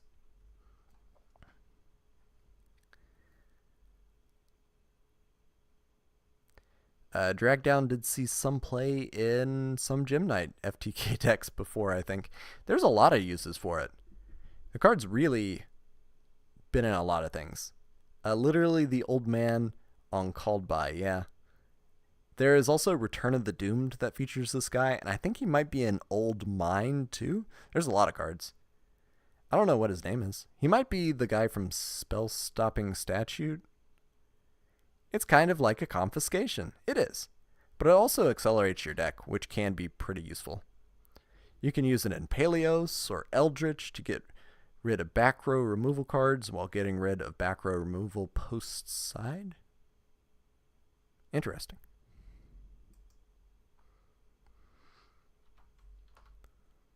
Next up, we have Incandescent Ordeal, the ritual spell for the legendary Flame Lord. And it says, this card is used to ritual summon Legendary Flame Lord. You must also offer monsters whose total level stars equals 7 or more as a tribute from your hand or your field. Where did I put the other one? Where did I put you? I put you right here. Yeah, I think you're in the filler category.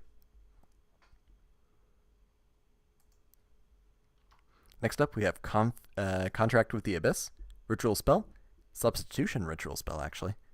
This card can be used to ritual summon any dark ritual monster. You must also tribute monsters from your hand or field whose total levels exactly equal the level of the ritual monster you ritual summon. That restriction is actually pretty important. I think it holds the card back, but not that much. Like, exact level matching means that it's not always online, but this card's great. It's just more options to use your dark ritual monsters. I think... is there a good reason to be running it today? I don't think so. But I think the card's really good, especially if you're like running Relinquished and Zork or maybe some of the other dark ritual monsters. Having more copies of a ritual spell dramatically increases your odds. After actually playing Modern Dark World, it seems potentially useful, but the deck is already full of discards. Several hand trap rips too if you run Sylva. The best ritual decks are light, so Contract with the Abyss is not great right now. I agree. What is it? Saphira?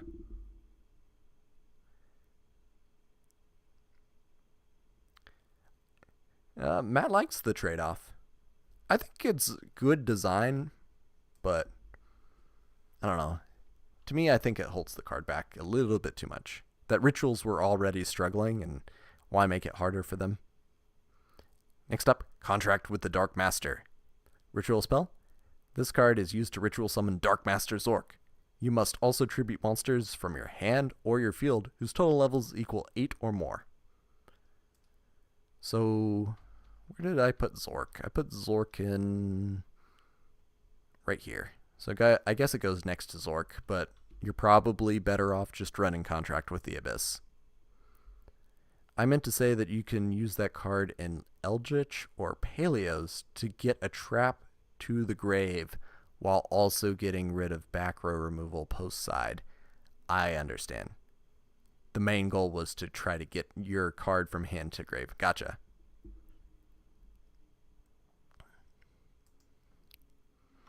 Next up, one of my favorite cards, period. Falling Down. Equip spell. Activate this card by targeting an opponent's monster. Equip this card to it. Take control of it. Destroy this card unless you control an Archfiend card. During each of your opponent's standby phases, you take 800 damage. So, targets, self-destructs if you're not playing Archfiends, costs you life points every turn, but I still really like it. I think the artwork is gorgeous. This is Warrior Digrepher turning into Dark Lucius. I guess he takes up the Wicked Flame Burge and then he turns into Dark Grepher. But if he falls down because of Archfiend influence, he becomes Dark Lucius, I guess. Very cool. It does work with Acts of Despair and Archfiend's Oath and a whole bunch of other cards that you don't think it should. I think it goes right here. I wish I could put it higher. When Archfiend is a meta deck, it might go higher, but it's still targeting. And we have Change of Heart right now, so I like it though. I like it so much.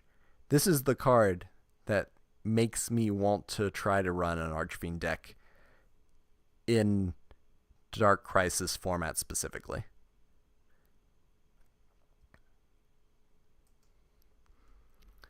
Next up, Checkmate, which will not be in my Archfiend deck. Offer one Archfiend on your side of the field as a tribute. During the turn this card is activated, one Terror King Archfiend on your side of the field can attack your opponent's life points directly. I guess if you boost it up with the Queen, that's a 3,000 damage. This card is terrible. Even if this card was just target a Terror King Archfiend on your side of the field, it can attack directly, it still wouldn't be very good. It'd be better, but it wouldn't be good. Archfiend Velmonica meme deck because you take damage. Okay. Next up, Cestus of Dalga, another equip spell. Equip only to a fairy monster. And we just saw a whole bunch of those, so. It gains 500 attack. If it inflicts battle damage to your opponent, gain life points equal to the damage inflicted. This is a life drain effect, and that's not bad. But your fairy monsters aren't great right now.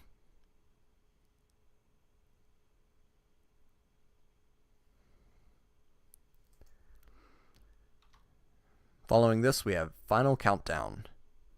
Normal spell, pay 2,000 life points.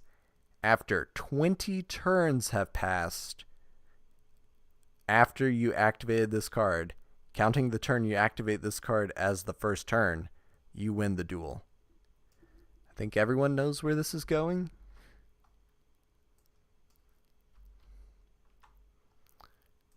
Right there. This is one of my least favorite cards in the entire game because it just supports degenerate play. This card, you hope to activate it turn 1, you cycle through your whole deck trying to look through it, and then you just stall.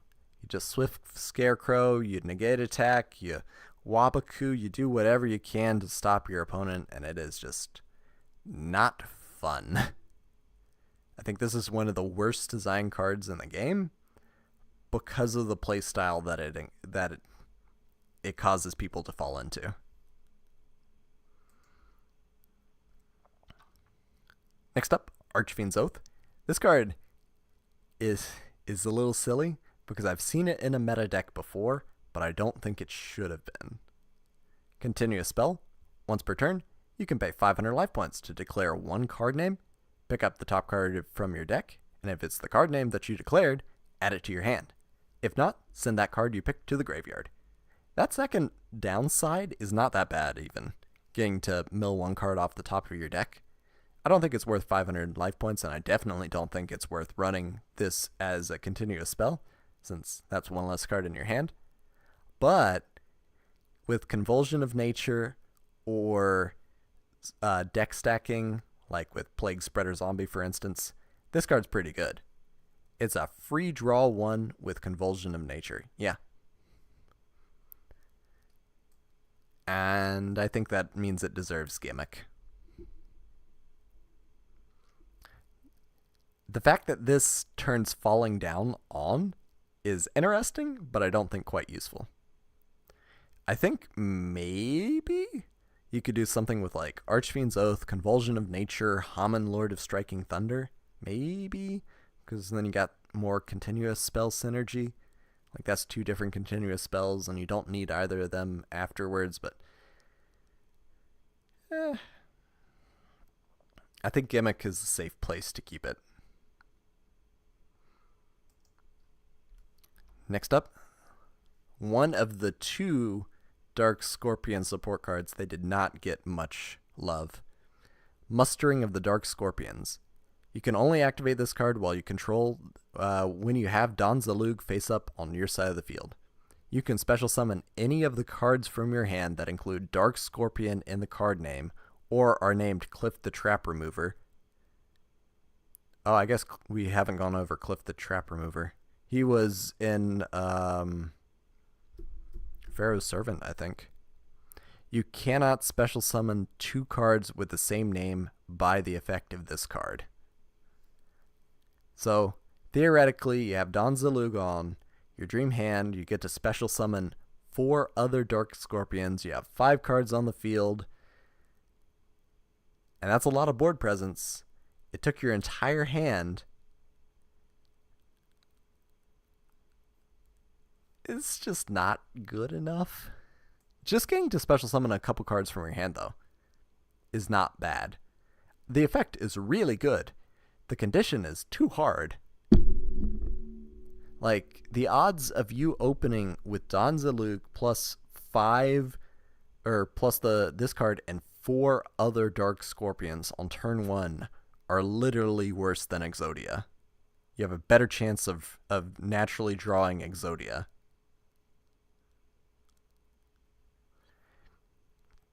I guess commenting on Mr. Metal, mustering has to be the silliest way to describe a team coming together. I think the reason for that is because they already used Dark Scorpion combination on their trap card. Like, this one obviously got made second.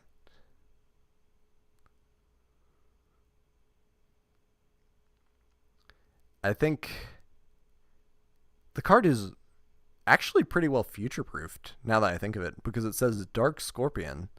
So, hypothetically, with Don Zalug, you could just print new Dark Scorpions, keep Monet the Thorn, and just get rid of the other ones, and then you could have a functional Dark Scorpion deck.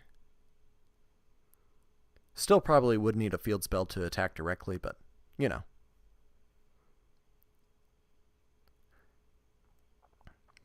Card's cool. Next up, Pandemonium, field spell. Neither player has to pay life points during the standby phase for Archfiend monsters. That includes Skull Archfiend of Lightning. Each time a player's Archfiend monster is destroyed and sent to the graveyard, except by battle, that player can add 1 Archfiend monster from their deck to their hand that is a lower level than the destroyed monster. A lot of the Archfiends self-destruct, like future Archfiends. This card's just great. I think we're counting, you know, it's either acceptable in Archetype because it's really good in Archetype, or if Archfiends are ever like meta adjacent or even meta, this card is one that you definitely play. It is just such good card advantage. I like it so much, especially since we already have terraforming, so you can functionally run 6 copies of this card. And like, there are a whole bunch of different cards that trigger with this. But we're not quite there. Archfiends are almost functional. They have such great support and such bad monsters. Next up, Alter for Tribute. Select one monster on your side of the field and send it to the graveyard. Increase your life points by the amount equal to the original attack of the monster. I think this card is just worse than Mystic Walk. And it's just gaining life points. I don't think it's very good. I can't see a reason to run this over Mystic Walk. Artwork's great, though.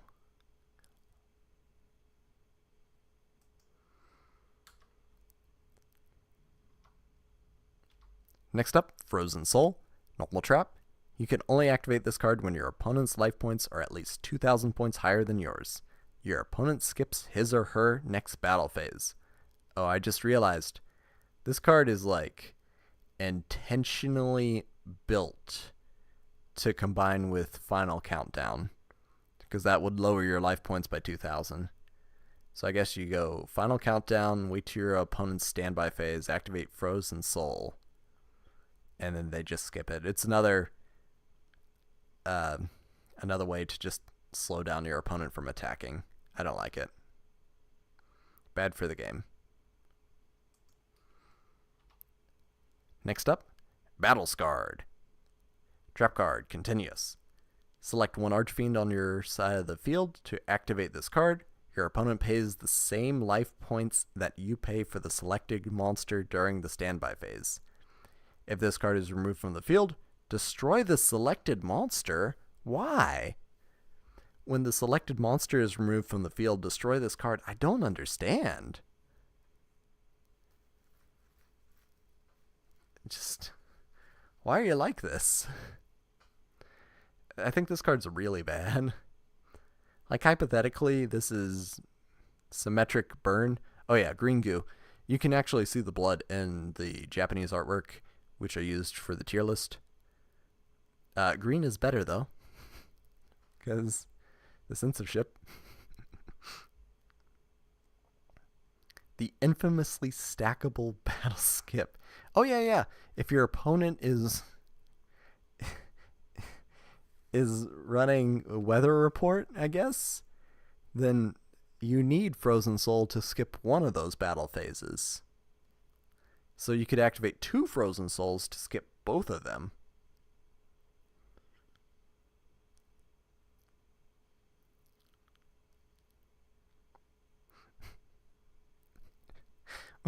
What even is happening in the TCG artwork? I guess Marauding Captain has like a kale shake that Terra King is just spilling. No! It is really weird. I wonder if this is how Marauding Captain got his scar. It might be.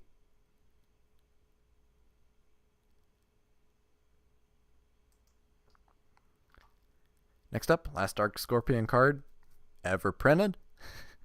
Dark Scorpion combination. You can only activate this card when you have Donzaloo, Cliff the Trap Remover, Dark Scorpion Chick the Yellow, Dark Scorpion Gorg the Strong, Dark Scorpion Monet the Thorn face up on your side of the field. So you need all 5 of those things to happen.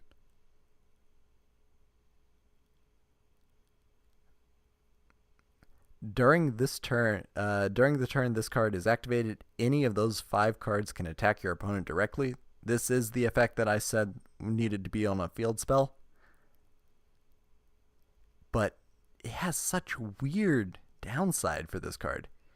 In that case, the battle damage inflicted by each of those cards that attack your opponent's life points directly becomes 400.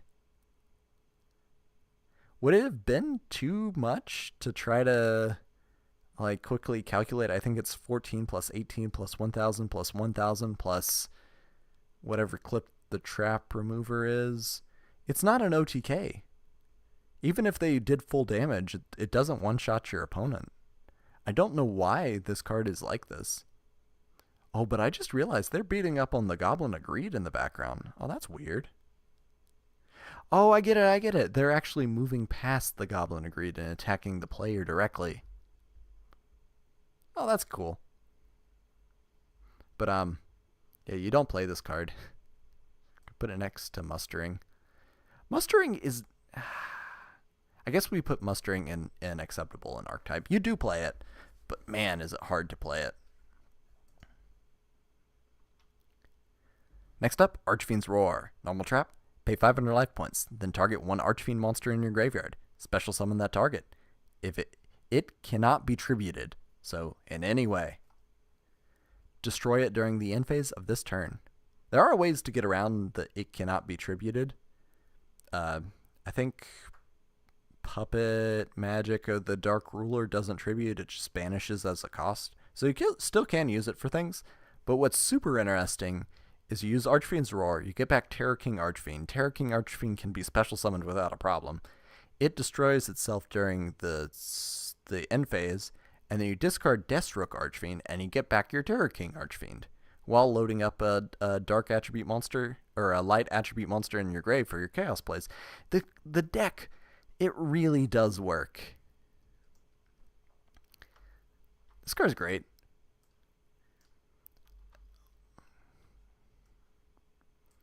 Goes right up next to Pandemonium.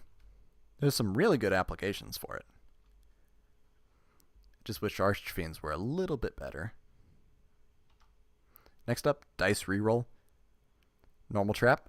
One time during the rest of this turn, if either players rolls a die or dice, you can have the players reroll.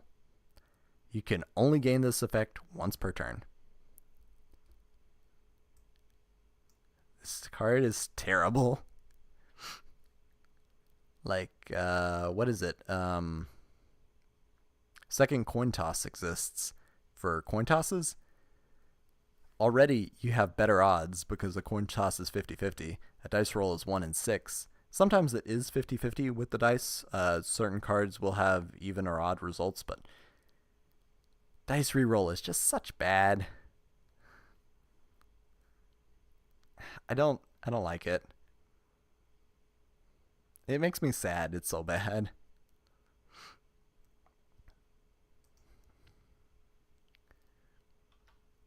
Next up, Spell Vanishing. Discard 2 cards from your hand. Really steep cost. Actually, it's not a cost. Discard 2 cards from your hand to negate the activation of a spell card and destroy it. So, if this card's negated, you don't discard. So, that's actually pretty good. Also, check your opponent's hand and deck, and if you find any spell cards of the same name as the destroyed spell card, send all of them to the graveyard. This card has seen meta success. It is really expensive, but your opponent has a linchpin card. This is how you get rid of it. I know a lot of modern decks can recycle their linchpin card.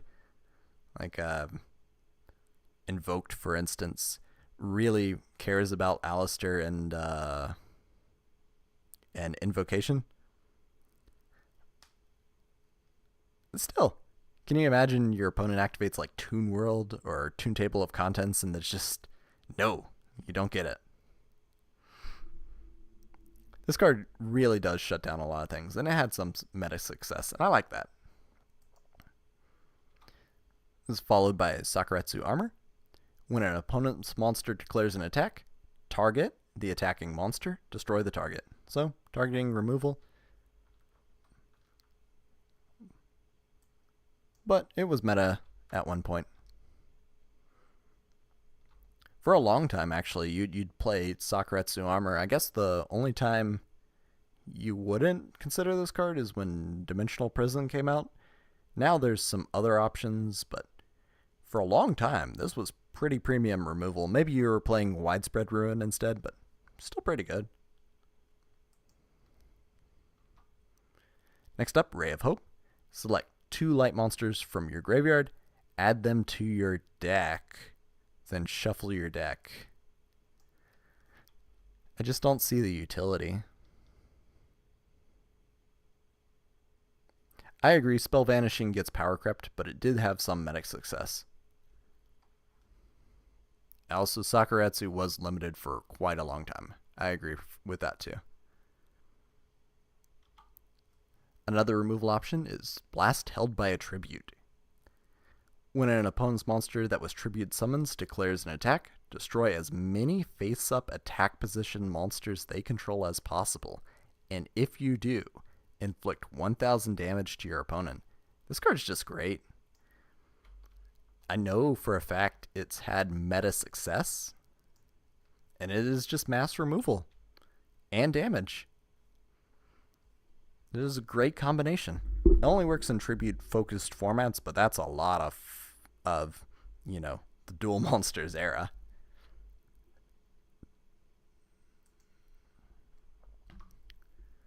Final card is Judgment of Anubis. Counter trap. When your opponent activates a spell card that would destroy a spell or traps on the field, discard one card, negate the activation, and if you do, destroy it. Then you can destroy one face-up monster your opponent controls, and if you do that, inflict damage to your opponent equal to the destroyed monster's attack on the field.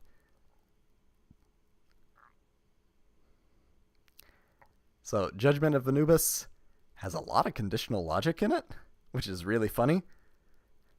But this is a counter trap that'll stop a destruction effect, or it'll stop your opponent from hitting your back row on a spell. So Mystical Space Typhoon, Dispel, or Heavy Storm, things like that. Harpy's Feather Duster.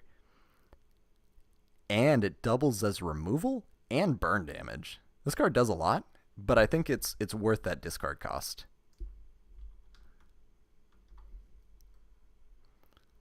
And I know that it was meta at one point. So that's the list. Got a comment that Blast held by Tribute is more copies of Mirror Force when Mirror Force was limited. So yeah, I can agree with that. Judgment of Anubis is less versatile than Magic Jammer? Yes, it is. But it's sort of like what is it? Curse of Royal, I think. It's a better and worse version of Curse of the Royal, I think.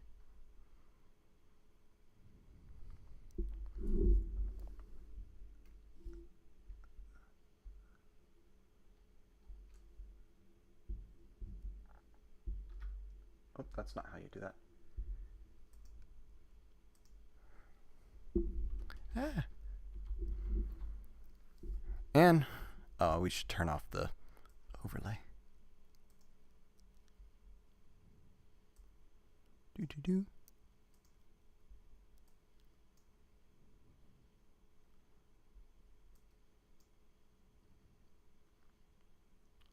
Where are you? There we go. Okay. We're going to end the night with updates, announcements, and maybe a sneak peek for some of the stuff coming out. I'm going to be trying to do this at the end of streams, just to better communicate what's going on with the channel, because I am really bad at social media, and YouTube is sort of a social media platform. So this is where I'm going to be putting, what I'm working on right now. So 6 no longer advances. How do you make it go to the next slide? Okay. Want to start off with update on consistency, because the worst thing that can happen to a YouTuber has happened to me. I got gainful employment. So I got a full-time job. So that's 40 hours a week. And that means I have lots of development time. So I have a lot of time to write down ideas and to think about things at work, which is really nice, but not a lot of production time to actually do things. So I got tons of ideas for future content. I'm really excited about it. I write them down on note cards, and you'll see some in a minute. But I also moved to a different city, so there's a lot of back and forth movement. So it causes unforeseen production delays when I need the big computer or multiple monitors for a different stage of production. But I've been working on it. That's why consistency has been so bad lately. It is just more things going on. Oh, and before you ask, I work in a lab and I test oil. So. Oh no. It's cutting off the screen.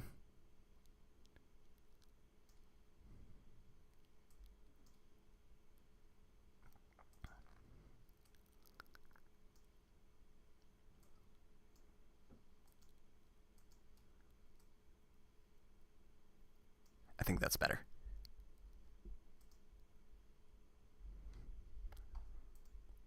Anyway. In terms of announcements, next stream hopefully is going to be on August 10th. I got some stuff next weekend. Prioritize spending time with loved ones and family. But hopefully after that. Theoretically and hopefully I'm gonna try to get a stream out every weekend I'm able. Saturdays at this time slot, unless people have trouble with this time slot, then maybe not. In terms of what I'm working on right now, of course, we got more of your Enhance Your Deck Attributes series. I have them written, and I think I have a couple recorded, but not edited the audio. And after editing audio, you do some pre-production. I have to render the backgrounds, which takes some time, and then I got to actually edit the video and then render that a second time. I've done some of the research for Jaden's Endless Extra Deck Part 3, but it is a big undertaking and definitely has some rabbit holes.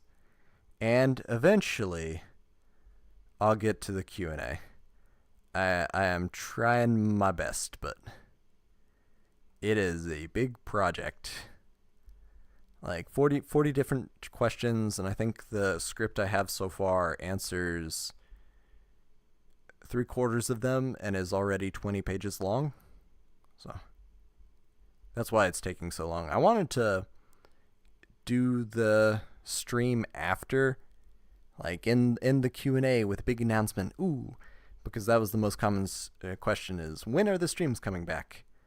And, getting to answer tomorrow would have been great, but if you keep waiting for the perfect time, then you're gonna miss a lot of times that are good enough or definitely acceptable.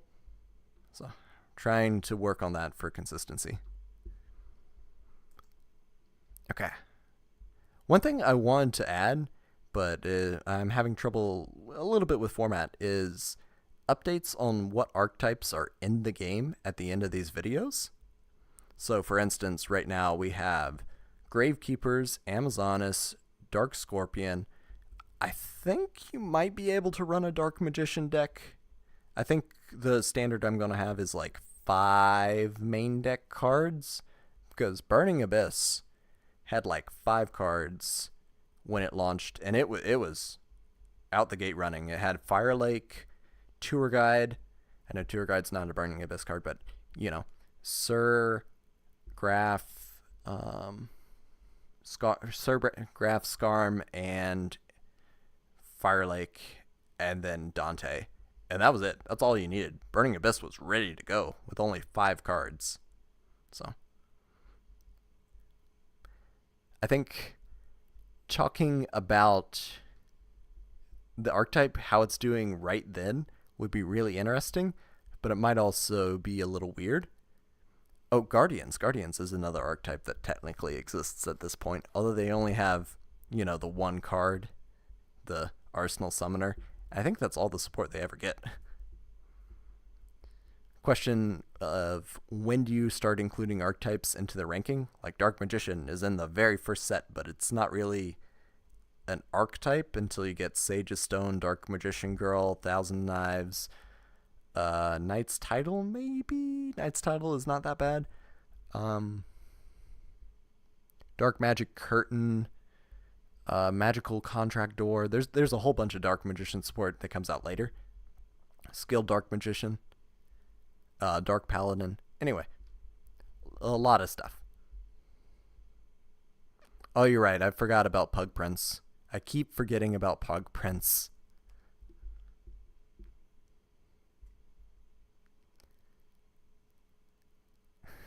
I like how the first wave of BA can beat the entire Tistina archetype. Ooh, that's some heat. Anyway, figuring out when the archetype can physically function is a little bit tricky, because otherwise I'd be talking about a whole bunch of stuff like Blue Eyes. Blue Eyes can't function yet. And I think Dark Scorpion viability is up there too. I just think they're interesting. Puck Prince is better than Gate Guardian. Oh. I forgot Gate Guardian's a Guardian too. Sneak peek. So I mentioned Rescue Hedgehog because I think about it a lot. I just really hope that it stays at 3 long enough for me to come out with a future video on it. Otherwise, the information is going to be really awkward and out of date. I feel like this card is probably gonna hit the ban list just based on how many of the rescue animals brush up with the ban list. So, hopefully it doesn't. I mean, this card is so amazing. The combos that this card makes me think that level 3 and lower normal monsters have a second life. It is that good. Not all of them, but a whole bunch of them. Like, just being able to... Lady of the Fire Lake is a level 3 Pyro Fire Tuner, so if you got a level 3 normal Pyro, then you could make the Horse Prince. I know I'm fixating on that, but there's a lot. Tour Guide is 100% a Burning Abyss card. She's just Cherubini's daughter with the day job. Tour Guide's got 2 jobs. She also is a beat cop, right? Pulling double shifts. Poor Tour Guide. Or maybe they're related. I don't know. And the one other thing. What is it? Control tab? There we go. And talking about research, I have done a lot of primary research. This is organizing all the support. I have the set and the dates so that you can put it in chronological order. This is for future video. I already finished all the spell and traps for a lot. The spreadsheet is not very pretty yet, but like we go to Dragon, and Dragon's got 100 different support cards. This one of which did not get all of its information for some reason. That's weird. Anyway, this one doesn't count because it's speed duel, rush duel. Getting all the rush duel cards out of the wiki is hard, but trying to separate the different effects and get a good living card pool and getting it in chronological order, this has been a big undertaking, but I need it for future projects anyway, so I do what I can when I can. Beat Cop is related but different. Okay. So, I think that's it for tonight. I think I'm signing off. Thank you for the evening. I know there were some technical difficulties and a lot of rust, but next time I should be able to fix things and it'll be smoother.